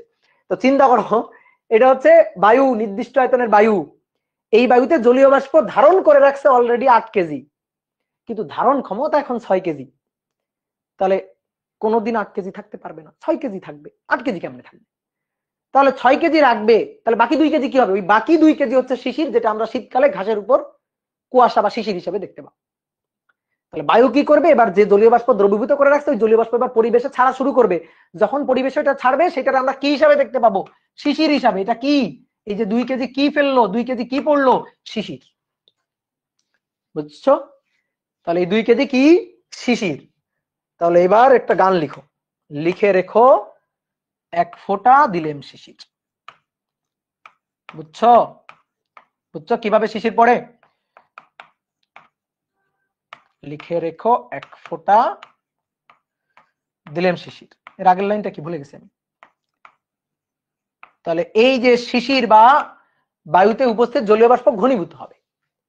তো শীতকালে এই ঘটনাটাই ঘটে, শীতকালে এইভাবেই কুয়াশা বা শিশির পড়ে। আমরা ভোরের দিকে উঠে, সকালে ভোর ভোর যখন উঠি, উঠে এই যে শিশির বা কুয়াশা দেখতে পাই, এটা আসলে এই ঘটনা। আবার দেখবা দুপুর হইতে হইতে কুয়াশা আর থাকে না, আবার মনে করো ভোর রাতের দিকে, রাত 3টা 4টার পরে বা রাত 12টা 1টা 2টার পরে আবার এই যে শিশির পড়া শুরু করে। তো এই ঘটনাটা এবার আমরা একটু ব্যাখ্যা করব, ঠিক আছে, কিভাবে এই যে শিশির পড়ে। তাহলে এবার আসো, কতটুকু কতটুকু শিশির পড়লো? 2 কেজি। অনেক সময় এটা চাই যে কতটুকু, কত শতাংশ শিশির ঘনীভূত হবে, কত শতাংশ শিশির পড়ছে। ধরো পেটে বিদ্যমান যা খাবার ছিল, পেটে কয় কেজি ছিল? 8 কেজি ছিল, তো তার কত শতাংশ বের হয়ে গেছে, তার কত শতাংশ শিশির পড়ছে। খুবই সহজ হিসাব, 8 থেকে বের হয়ে গেছে 2 কেজি শিশির। তাহলে অতএব 1 এর জন্য কত, অতএব 100 এর জন্য কত? তাহলে ঘনীভূত জলীয় বাষ্প, মানে শিশির বা ঘনীভূত জলীয় বাষ্প, ঠিক আছে, শিশির অথবা ঘনীভূত জলীয় বাষ্প, ঘনীভূত জলীয় বাষ্প, এই জলীয় বাষ্পের যদি শতকরা পরিমাণ বের করি, ঐকিক নিয়ম, 8 থেকে 2 কেজি, অতএব 1 এর জন্য কত, 100 এর জন্য কত। তাহলে 2 বাই, তাহলে 2টা আমরা কিভাবে পাই? 8 বিয়োগ 6 ডিভাইডেড বাই 8 গুণ 100%। তাহলে এইভাবেই ঘনীভূত জলীয় বাষ্প বা শিশির কত শতাংশ শিশির পড়বে, সেটা আমরা এইভাবে বের করি, এই সূত্র দিয়ে বের করি। বুঝলাম? এবার উপরের লাইনটা পড়ো, যে তাপমাত্রায় শিশির পড়তে শুরু করে সেইটাকে বলা হয় শিশিরাঙ্ক। দেখো তো বোঝো কিনা? 20 ডিগ্রি সেলসিয়াস তাপমাত্রায় 8 কেজি 8 কেজি সম্পৃক্ত হয়ে গেছে, যা পেটে বিদ্যমান ছিল তাই দিয়ে সম্পৃক্ত হয়ে গেছে। তাহলে শিশির এখনো পড়া শুরু করে নাই। এবার এর নিচ থেকে তাপমাত্রা 20°C থেকে একটু কমাই দাও। দেখো একটু যখনই কমাই দিবা, 19 করবা, 18 করবা, 17 করবা, 15 করবা, 14 করবা, তখনই দেখবা শিশির পড়বে, এবং তাপমাত্রা যত কমবে শিশির তত বেশি পড়বে। তাহলে যে তাপমাত্রার নিচ থেকে বায়ুস্থ জলীয় বাষ্প ঘনীভূত হওয়া শুরু করে, যে তাপমাত্রা থেকে বায়ুস্থ জলীয় বাষ্প ঘনীভূত হওয়া শুরু করে বা শিশির পড়তে শুরু করে, সেই তাপমাত্রাটাকেই বলা হয় শিশিরাঙ্ক। কি কথা কি বুঝছো? তাহলে খুব ভালো করে উদাহরণটা দেখো, আমি আরেকবার একটু বলি। 30°C তাপমাত্রা ছিল বায়ুর তাপমাত্রা তখন ধারণ করতে পারতো 10, কিন্তু আছে 8, তার মানে 100% সম্পৃক্ত না, 80%।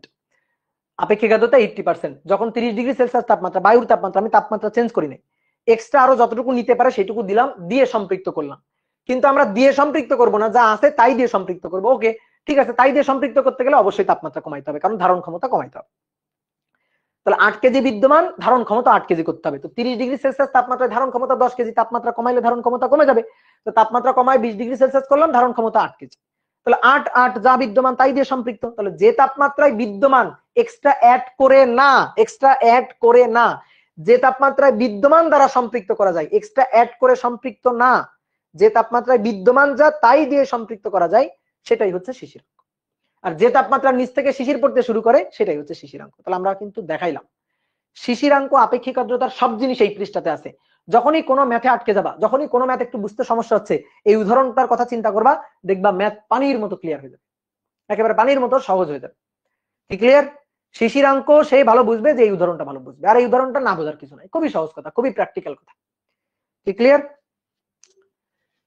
তাহলে এবার আসো আমরা এইখান থেকে এবার আপেক্ষিক আর্দ্রতার সূত্রটাকে আরেকটু ভাঙচুর করে লিখবো। এখান থেকে আপেক্ষিক আর্দ্রতার সূত্রটাকে একটু ভাঙচুর করে লিখবো।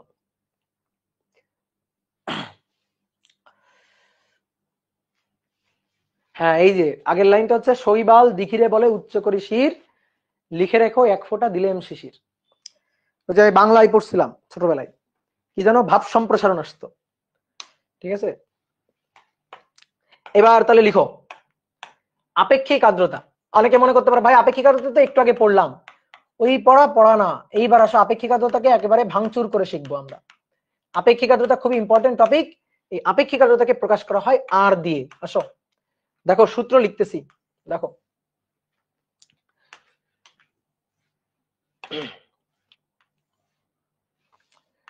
বায়ুর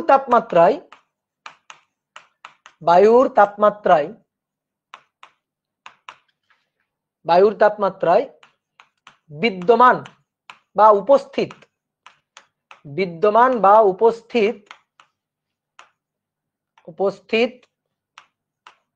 জলীয় বাষ্পের ভর,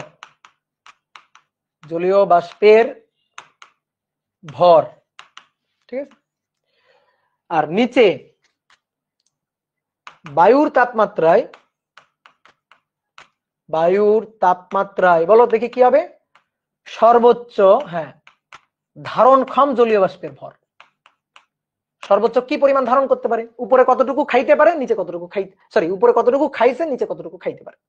তাহলে বায়ুর তাপমাত্রায় সর্বোচ্চ ধারণক্ষম জলীয় বাষ্পের ভর গুণ 100%। এবার আসো খুব ভালো করে খেয়াল করবা কথাগুলা, তোমার মাথায় আছে, আমার স্লাইডের আগের পৃষ্ঠাতে আছে, এখানে আছে, ঠিক আছে, ভালো করে খেয়াল করবা কথাগুলা। এই যে নির্দিষ্ট আয়তনের ভুঁড়ি, এই ভুঁড়িতে খাবার আছে 8 কেজি, খাইতে পারে 10 কেজি। তাহলে আপেক্ষিক আর্দ্রতা এই যে 80%। আপেক্ষিক আর্দ্রতা কত পার্সেন্ট? 80% আপেক্ষিক আর্দ্রতা। কত তাপমাত্রায়? 30°C তাপমাত্রায়। কি তাপমাত্রা এটা? বায়ুর তাপমাত্রা। মনে পড়ে উদাহরণগুলা? লেখা লাগবে না, এগুলো তোমার খাতায় লেখা আছে, বায়ুর তাপমাত্রা এগুলা, ঠিক আছে। তাহলে বায়ুর তাপমাত্রায় কোন নির্দিষ্ট আয়তনের বায়ুতে উপস্থিত জলীয়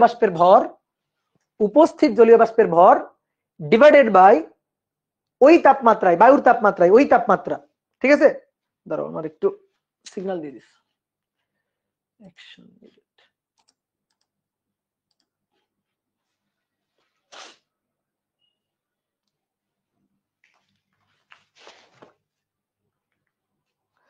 তাহলে বায়ুর তাপমাত্রায় বিদ্যমান বা উপস্থিত জলীয় বাষ্পের ভর নিচে বায়ুর তাপমাত্রায় সর্বোচ্চ ধারণক্ষম জলীয় বাষ্পের ভর। কতটুকু খাইছে ডিভাইডেড বাই কতটুকু খাইতে পারে। এইবার শোনো, এখানে ভর দিয়ে লিখছি না, বইতে দেখবা ভরের জায়গায় লেখা আছে চাপ, এখানে অথবা দিয়ে লেখা আছে চাপ। ভরের জায়গায় লেখা আছে চাপ, নিচেও লেখা আছে চাপ, কোনো ব্যাপার না। যদি উপরে তুমি উপস্থিত জলীয় বাষ্পের ভর লিখো তাহলে নিচে লিখবা সর্বোচ্চ ধারণক্ষম জলীয় বাষ্পের ভর। আর উপরে যদি উপস্থিত জলীয় বাষ্পের চাপ লিখো, বায়ুতে উপস্থিত জলীয় বাষ্পের চাপ লিখো, তাহলে নিচে লিখবা সর্বোচ্চ ধারণক্ষম জলীয় বাষ্পের চাপ। মানে ভর বাই ভর, চাপ বাই চাপ, কোনো ব্যাপার না, কারণ ভর তো চাপের সাথে সমানুপাতিক। আমি তোমার বলছিলাম বায়ুতে জলীয় বাষ্পের পরিমাণ যত বাড়বে তত বেশি প্রেসার হবে। বায়ুতে জলীয় বাষ্পের পরিমাণ যত বাড়বে এফ এম এর সাথে সম্পর্ক কি? সমানুপাতিক। তাহলে বায়ুতে জলীয় বাষ্পের পরিমাণ যত বাড়বে চাপটাও তত বাড়বে। তাহলে সর্বোচ্চ দেখো, সর্বোচ্চ ধারণক্ষম জলীয় বাষ্পের ভর হচ্ছে এম, সরি, বায়ুতে উপস্থিত জলীয় বাষ্পের ভর হচ্ছে এম, আর সর্বোচ্চ ধারণক্ষম জলীয় বাষ্পের ভর হচ্ছে ধরো এম ম্যাক্স গুণ 100%। এইবার দেখো এইটা হচ্ছে আর, আর এর সূত্র হচ্ছে এইটা। এবার এই জায়গায় আমি উপরে এই যে এম, এটা হচ্ছে বায়ুতে বিদ্যমান জলীয় বাষ্পের ভর, তাহলে বিদ্যমান জলীয় বাষ্পের ভর থাকলে যে চাপ সেটা বসাবো। তাহলে নিচে নিচে টোটাল যে জলীয় বাষ্প ধারণ করতে পারে তার ভরের জন্য তার চাপটা নিচে বসাবো গুণ 100%। এভাবে লিখলেও কিন্তু হবে, কারণ একই জিনিস, এই সূত্র এই সূত্র একই জিনিস। এবার কথা হচ্ছে কিভাবে, দেখো এফ সমানুপাতিক যদি এম হয় তাহলে F divided by F M divided by M max, যেহেতু সমানুপাতিক। তাহলে এফ ডিভাইডেড বাই এফ এর রেশিওটা যা, M divided by M max এর রেশিওটা তাই। তাহলে উপরে যদি তুমি বলো বায়ুতে বিদ্যমান জলীয় বাষ্পের ভর, নিচে বায়ুতে সর্বোচ্চ ধারণক্ষম জলীয় বাষ্পের ভর, ওকে, অনুপাতটা যা, বিদ্যমান জলীয় বাষ্পের ভরের জন্য চাপ ডিভাইডেড বাই ধারণক্ষম সর্বোচ্চ ধারণক্ষম জলীয় বাষ্পের চাপ, চাপ বাই চাপ রেশিওটা তো তাই হবে। ভর বাই ভর রেশিওটা যা হবে চাপ বাই চাপ রেশিওটা তো তাই হবে। তাহলে একই কথা কিন্তু, তাহলে আমি একই জিনিস লিখতে পারি। এবার দেখো এইটুকু নিয়ে আমার মনে হয় কারো কোনো সংশয় নেই। এবার সংশয়টা যেখানে বাধে, আমাদের বইতে এটা লেখা আছে, এটা লেখা দেখে অনেকে ভাবে কি ব্যাপার, হুট করে এই সূত্র কেন অন্য সূত্র হয়ে গেল। দেখো বইতে কি লেখা আছে, বইতে উপরে লেখা আছে সম্পৃক্ত সম্পৃক্ত জলীয় বাষ্পের ভর বা চাপ, জলীয় বাষ্পের ভর অথবা চাপ। নিচেও লেখা আছে সম্পৃক্ত জলীয় বাষ্পের ভর অথবা চাপ, ঠিক আছে। এবার দেখো উপরেও যা নিচেও তাই, ভালো করে খেয়াল করিও, লেখাটাকে বাদ দিয়ে ভালো করে খেয়াল করিও, উপরেও যা নিচেও তাই। তো অনেকের মনে হতে পারে ভাই এটা কেমন কথা, উপরেও সম্পৃক্ত জলীয় বাষ্পের ভর বা চাপ, নিচেও সম্পৃক্ত জলীয় বাষ্পের ভর বা চাপ, দুটোতে একই, একটু ডিফারেন্স আছে। ডিফারেন্সটা কি, এইটা হচ্ছে শিশিরাঙ্কে, এইটা হচ্ছে শিশিরাঙ্কে সম্পৃক্ত জলীয় বাষ্পের ভর বা চাপ, আর নিচে হচ্ছে বায়ুর তাপমাত্রায় সম্পৃক্ত জলীয় বাষ্পের ভর বা চাপ। এই লাইনের অর্থ যা, এই লাইনের অর্থ তাই। অর্থাৎ বায়ুর তাপমাত্রায় বিদ্যমান জলীয় বাষ্পের ভর যা, শিশিরাঙ্কে সম্পৃক্ত জলীয় বাষ্পের ভরটাও তাই। বায়ুর তাপমাত্রায় বিদ্যমান জলীয় বাষ্পের ভরটা যা, শিশিরাঙ্কে সম্পৃক্ত জলীয় বাষ্পের ভরটাও তাই। বায়ুর তাপমাত্রায় সর্বোচ্চ ধারণক্ষম জলীয় বাষ্পের ভরটা যা, বায়ুর তাপমাত্রায় সম্পৃক্ত জলীয় বাষ্পের ভরটাও তাই।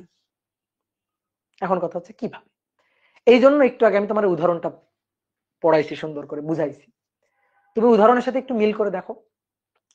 সম্পৃক্ত ভাইয়া দুই ভাবে করা যায়, 31 ডিগ্রি সেলসিয়াস তাপমাত্রায় বায়ুর তাপমাত্রায় সম্পৃক্ত করা যায়, আর একটা শিশিরাঙ্কে সম্পৃক্ত করা যায়, শিশিরাঙ্কে অর্থাৎ 20 ডিগ্রি সেলসিয়াস তাপমাত্রায় সম্পৃক্ত করা যায়। কেউ এখন লিখবা না, ভালো করে আমার কথা শুনিও। এখানে আমরা 8 পরিচয় কি দিচ্ছি, 8 পরিচয়টা কি দিচ্ছি, বায়ুর তাপমাত্রা 30 ডিগ্রি সেলসিয়াস তাপমাত্রায়, বায়ুর 30 ডিগ্রি সেলসিয়াস তাপমাত্রায়, এই যে 30 ডিগ্রি সেলসিয়াস বায়ুর তাপমাত্রায় বিদ্যমান বা উপস্থিত জলীয় বাষ্পের ভর 8। দেখো এই 8কে আমরা আর একটা কথাও বলতে পারি, এই 8কে আমরা আর একটা কথা বলতে পারি, 8 কি বিদ্যমান আছে না, তাহলে 8 বিদ্যমান আছে, ওই বিদ্যমান 8 দিয়েই সম্পৃক্ত হবে কোন তাপমাত্রায়।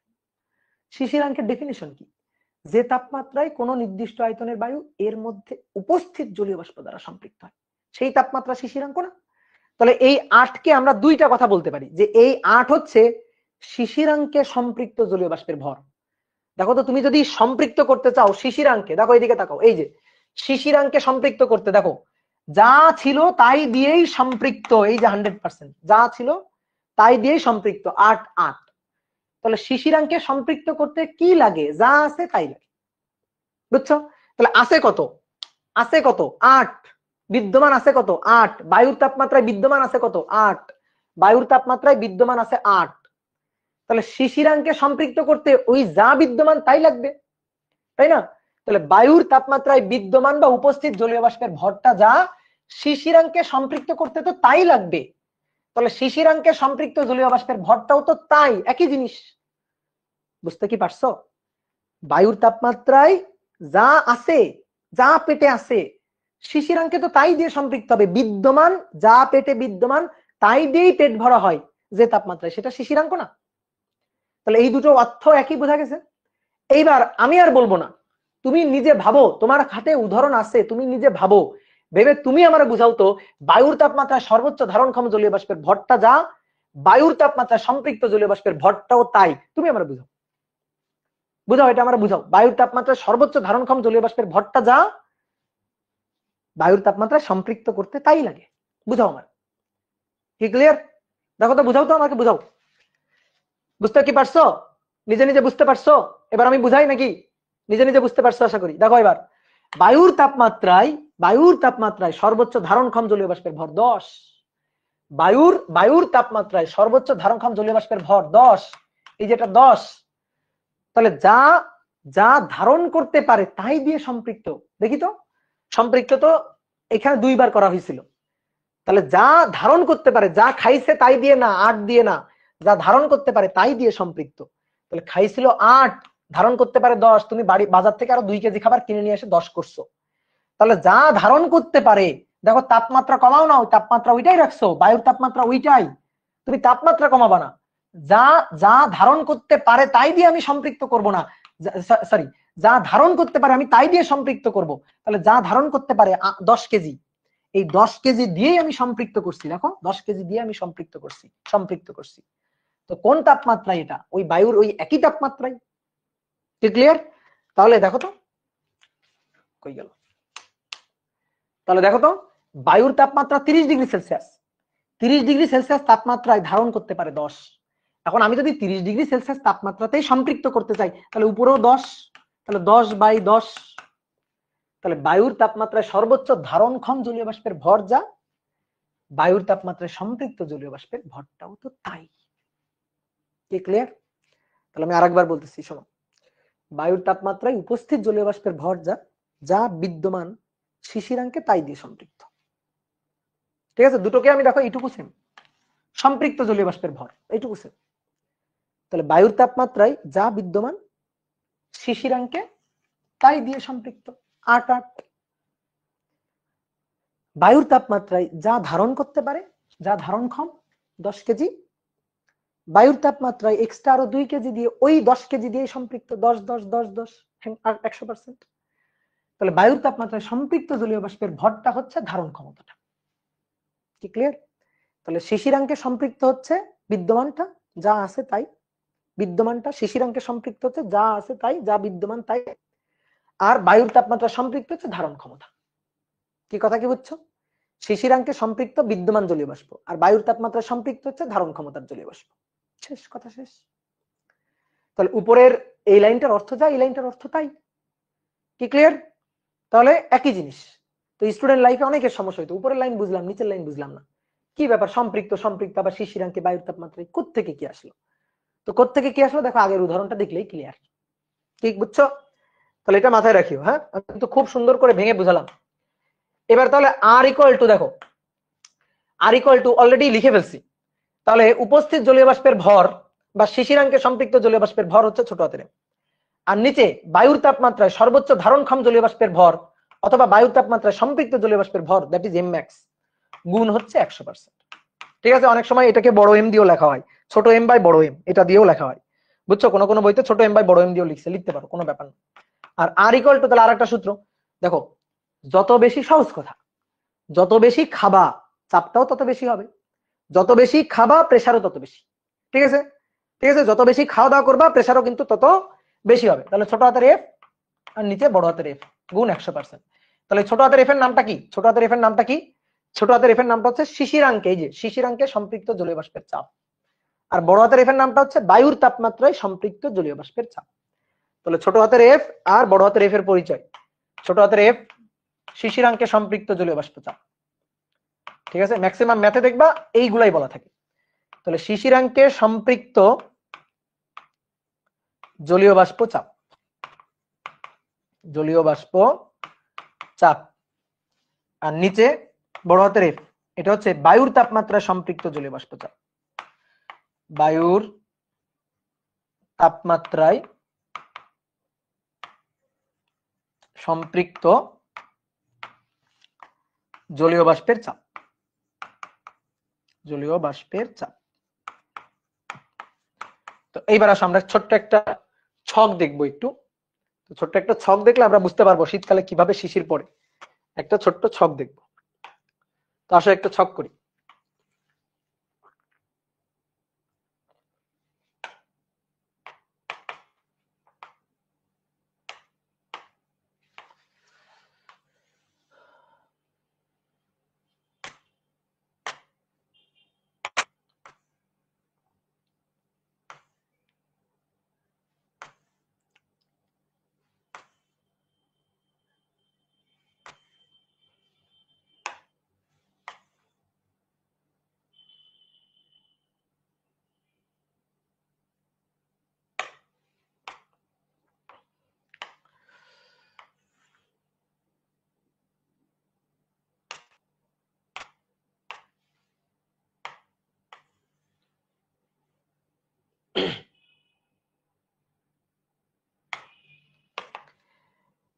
এখানে হচ্ছে তাপমাত্রা, হ্যাঁ,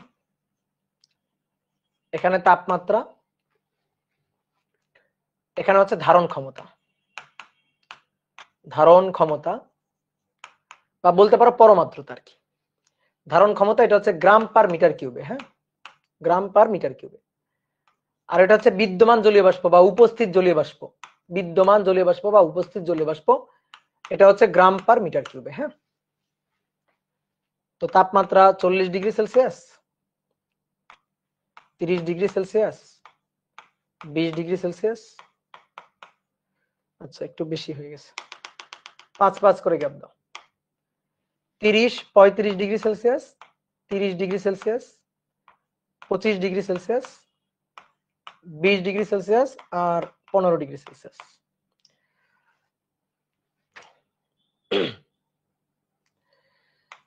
একশো, 100 গ্রাম, 90, 80, 70, 60, 50।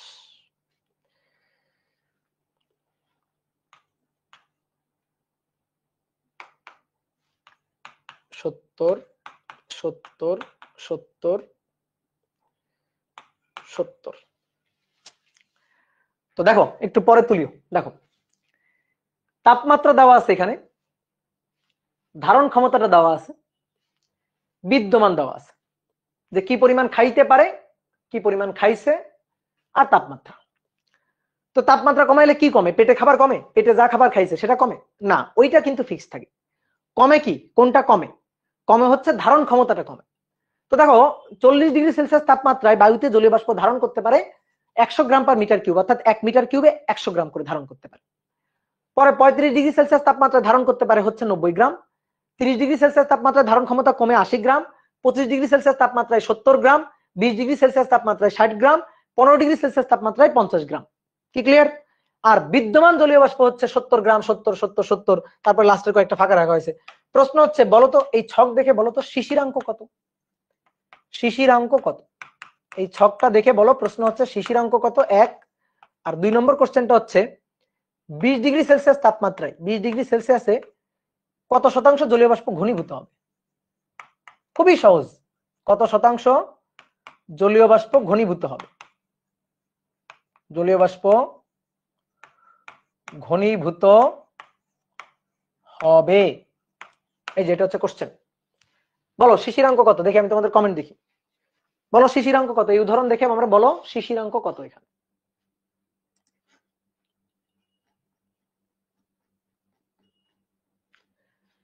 শিশিরাঙ্ক 25 25 25 10, ঠিক আছে, ঘনীভূত অনেকে বের করে ফেলছে।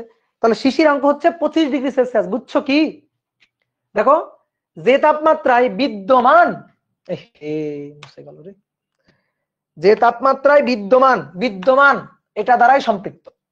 দেখো, যে তাপমাত্রায় বিদ্যমান সেটা দ্বারাই সম্পৃক্ত, যে তাপমাত্রায়, সেই তাপমাত্রাটাই হচ্ছে শিশিরাঙ্ক। এই যে শিশিরাঙ্ক, তাহলে শিশিরাঙ্ক হচ্ছে 25 ডিগ্রি সেলসিয়াস। এই যে অনেকে ঘনীভূত কথা হবে সেইটাও বের করে ফেলছে। Good, very good, very good, খুবই ভালো। তাহলে তো বুঝাইতে পারছি নাকি? এবার শোনো, আসো দেখো একটু বুঝি কিভাবে শীতকালে শীতকালে কুয়াশা বা শিশির পড়ে। ধরো শীতকালে শীত করে, ধরো হচ্ছে দুপুর 2টোর সময়, ধরো দুপুর 2টা বাজে, 2টা PM, তখন তাপমাত্রা হচ্ছে 40 ডিগ্রি সেলসিয়াস।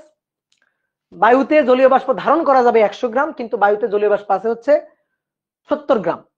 তাহলে আপেক্ষিক আর্দ্রতা কত সেটা না আমরা বের করে ফেলতে পারি, যে আপেক্ষিক আর্দ্রতা কত, 70 ভাগ 100 গুণ 100%। তাহলে আপেক্ষিক আর্দ্রতা 70%, বুঝছো? আপেক্ষিক আর্দ্রতা 70%, দেখো আমরা বের করে ফেললাম। তাহলে এখনো 30% ফাঁকা আছে, তার মানে শিশির পড়বে না। তাপমাত্রা কমে গেল। শীতকালে কি হয়, যত রাত বাড়ে, হ্যাঁ ধরো দুপুরবেলা তাপমাত্রা বেশি আছে, এবার আস্তে আস্তে সন্ধ্যা হবে, বিকাল হবে, তারপরে রাত হবে, তাপমাত্রা কমবে। তো মনে করো এবার সন্ধ্যার সময়, ঠিক আছে, সন্ধ্যা 6টা বাজে, ধরো, ঠিক আছে, সন্ধ্যা 6টা বাজে, এই যে 6টা বাজে, 6টা PM, তখন তাপমাত্রা 35 ডিগ্রি সেলসিয়াস হয়ে গেছে। তো যখন 35 ডিগ্রি সেলসিয়াস হয়ে গেছে সন্ধ্যার সময়, ধরো 6টা বাজে, তাপমাত্রা 35 ডিগ্রি সেলসিয়াস হয়ে গেছে, সেই 35 ডিগ্রি সেলসিয়াসে ধারণ করতে পারে 90 গ্রাম, আছে হচ্ছে 70। তাহলে আপেক্ষিক আর্দ্রতা আর 70 ভাগ 90 গুণ 100%। আপেক্ষিক আর্দ্রতা কিন্তু আগের চেয়ে একটু বেড়ে গেছে, আপেক্ষিক আর্দ্রতা আগের চেয়ে বেড়ে গেছে, তাই না? দেখি কত হলো, 70 ভাগ 90 গুণ 100%। তাহলে আপেক্ষিক আর্দ্রতা এবার হলো 77.77%, আপেক্ষিক আর্দ্রতা বেড়ে গেছে। এবার মনে করো 8টা বাজে, 8টা PM, রাত 8টা, তখন তাপমাত্রা আরেকটু ফল করছে, তাপমাত্রা কমে 30 ডিগ্রি সেলসিয়াস। তখন বায়ুতে জলীয় বাষ্পের ধারণ ক্ষমতা আরেকটু কমে যাবে 80, কিন্তু বিদ্যমান কত, 70, এখনো কিন্তু শিশির পড়ে নাই। তাহলে এবার আপেক্ষিক আর্দ্রতা হচ্ছে 70 ভাগ 80 গুণ 100%। তাহলে এবার আরো কিন্তু আপেক্ষিক আর্দ্রতা বেড়ে গেছে, বায়ুতে জলীয় বাষ্পের পরিমাণ আরো বেড়ে গেছে, শতকরা অনুপাতটা আরো বেশি হয়ে গেছে। তাহলে এটা হচ্ছে 87.5%, ঠিক আছে। এইবার মনে করো রাত বাজে 11টা, রাত 11টা বাজে, 11টা PM, যখন 11টা বাজে তখন তাপমাত্রা 25 ডিগ্রি সেলসিয়াস, তাপমাত্রা আরো ফল করছে, তাপমাত্রা কমে এখন ধারণ ক্ষমতা 70, বিদ্যমানও 70, যা বিদ্যমান তাই দিয়ে সম্পৃক্ত। তাহলে যা বিদ্যমান তাই দিয়ে সম্পৃক্ত যে তাপমাত্রায়, সেটাই হচ্ছে শিশিরাঙ্ক। তাহলে শিশিরাঙ্কে অনেক সময় MCকিউ আসে, শিশিরাঙ্কে আপেক্ষিক আর্দ্রতা কত, একেবারে চোখ বন্ধ করে, শিশিরাঙ্কে তো আপেক্ষিক আর্দ্রতা 100%, কারণ শিশিরাঙ্ক তো সম্পৃক্ত অবস্থা, যে তাপমাত্রায় কোনো নির্দিষ্ট আয়তনের বায়ু এর মধ্যে উপস্থিত জলীয় বাষ্প দ্বারাই সম্পৃক্ত হয়ে যায়। বুঝছো? উপস্থিত জলীয় বাষ্প দ্বারাই সম্পৃক্ত হয়ে যায়, যা বিদ্যমান তাই দিয়ে সম্পৃক্ত হয়ে যায় শিশিরাঙ্ক। এবার শিশির পড়া শুরু হবে। এইবার মনে করো রাত বাজে কয়টা, রাত বাজে ধরো 2টো, রাত 2টা বাজে, রাত 2টা বাজে। আচ্ছা, এটা তো PM নেই, PM নয়, এটা তো কি হয়ে গেছে, AM হয়ে গেছে, তাই না? তাহলে রাত 2টা বাজে, রাত 2টা বাজে। তো যখন রাত 2টা বাজে তখন কি হয়েছে, তখন তাপমাত্রা 20 ডিগ্রি সেলসিয়াস, আরো ফল করছে, তাপমাত্রা আরো কমে গেছে। এবার ধারণ ক্ষমতা হচ্ছে 60 গ্রাম, কিন্তু বিদ্যমান ছিল কত, বিদ্যমান ছিল 70 গ্রাম। তাহলে বিদ্যমান 70 গ্রাম, তাহলে বায়ুতে এবার জলীয় বাষ্প থাকবে কত, ভালো করে বুঝিও, বায়ুতে জলীয় বাষ্প থাকবে কত, থাকবে হচ্ছে 60 গ্রাম, 60 গ্রাম থাকবে। তাহলে কি হবে, 60 গ্রাম থাকবে, আর ঘনীভূত হবে বাকিটুকু, কি হবে, ঘনীভূত হবে। তাহলে ঘনীভূত হবে কতটুকু, তাহলে ঘনীভূত যেটুকু হবে সেটা হচ্ছে 70 ছিল, তাহলে ঘনীভূত হবে 10, উপরে 10 ছিল, কত, 70 গুণ 100%।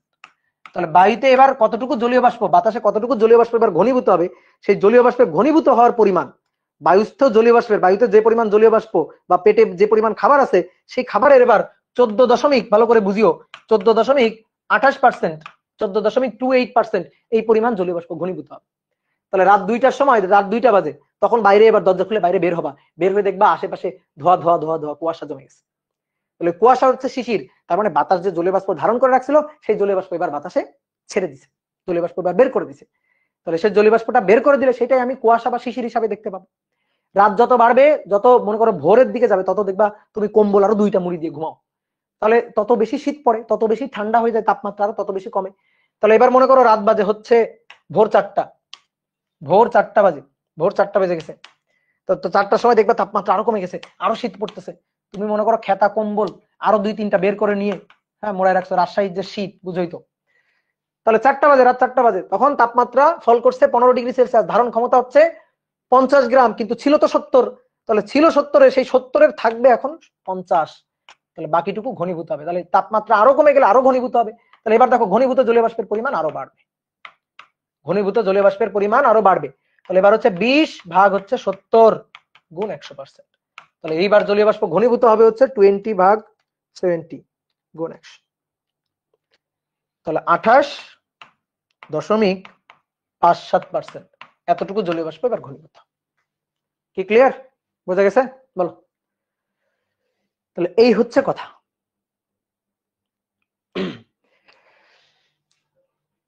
রূপ, রূপ বলছে পিঠা খাওয়ার মন চাইছে। ভাই পিঠা খাওয়ার মন চাইছে তো বানাই নিয়ে চলে আসো, আমি আর তুমি একসাথে বসে খাবো। এই তো দেখছো, আমারও এখন মন চাইতেছে, মার দিব। এই যে আমার এখন মন চাইতেছে পিঠা খাইতে।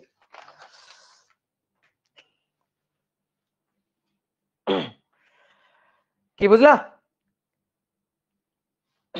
তাহলে এই হচ্ছে অবস্থা। তাহলে কিভাবে কুয়াশা বা শিশির পরে বুঝছো কিনা বলো, বলো বুঝতে পারছো কিনা? কি আজকে কি আরেকটা টপিকে যাবো নাকি নেক্সট দিন? বলো আরেকটা টপিক পড়বো নাকি নেক্সট দিন? না না না দেখছো? তাহলে আজকে এখানে শেষ, সমাপ্ত। তাহলে আজকে আমরা থিওরি অংশটুকু পড়লাম, বুঝছো? আজকে থিওরি অংশটুকু পড়লাম।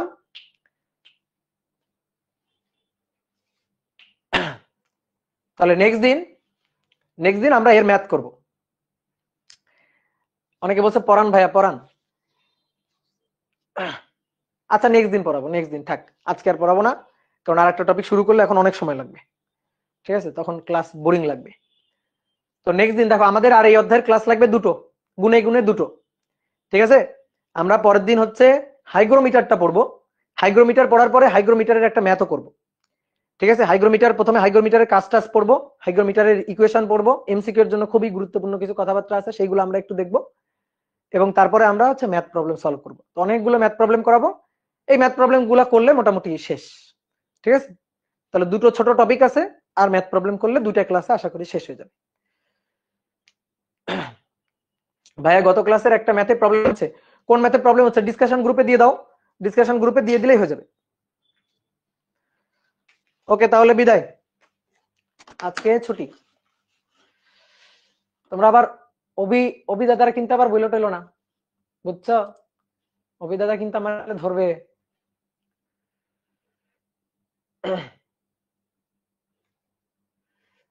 ভাইয়া শিশিরাঙ্কের নিচে আর্দ্রতা 100%, অবশ্যই শিশিরাঙ্কের নিচে আর্দ্রতা সবসময় 100%, এবং তখন আরো কিছু জলীয় বাষ্প ঘনীভূত হচ্ছে।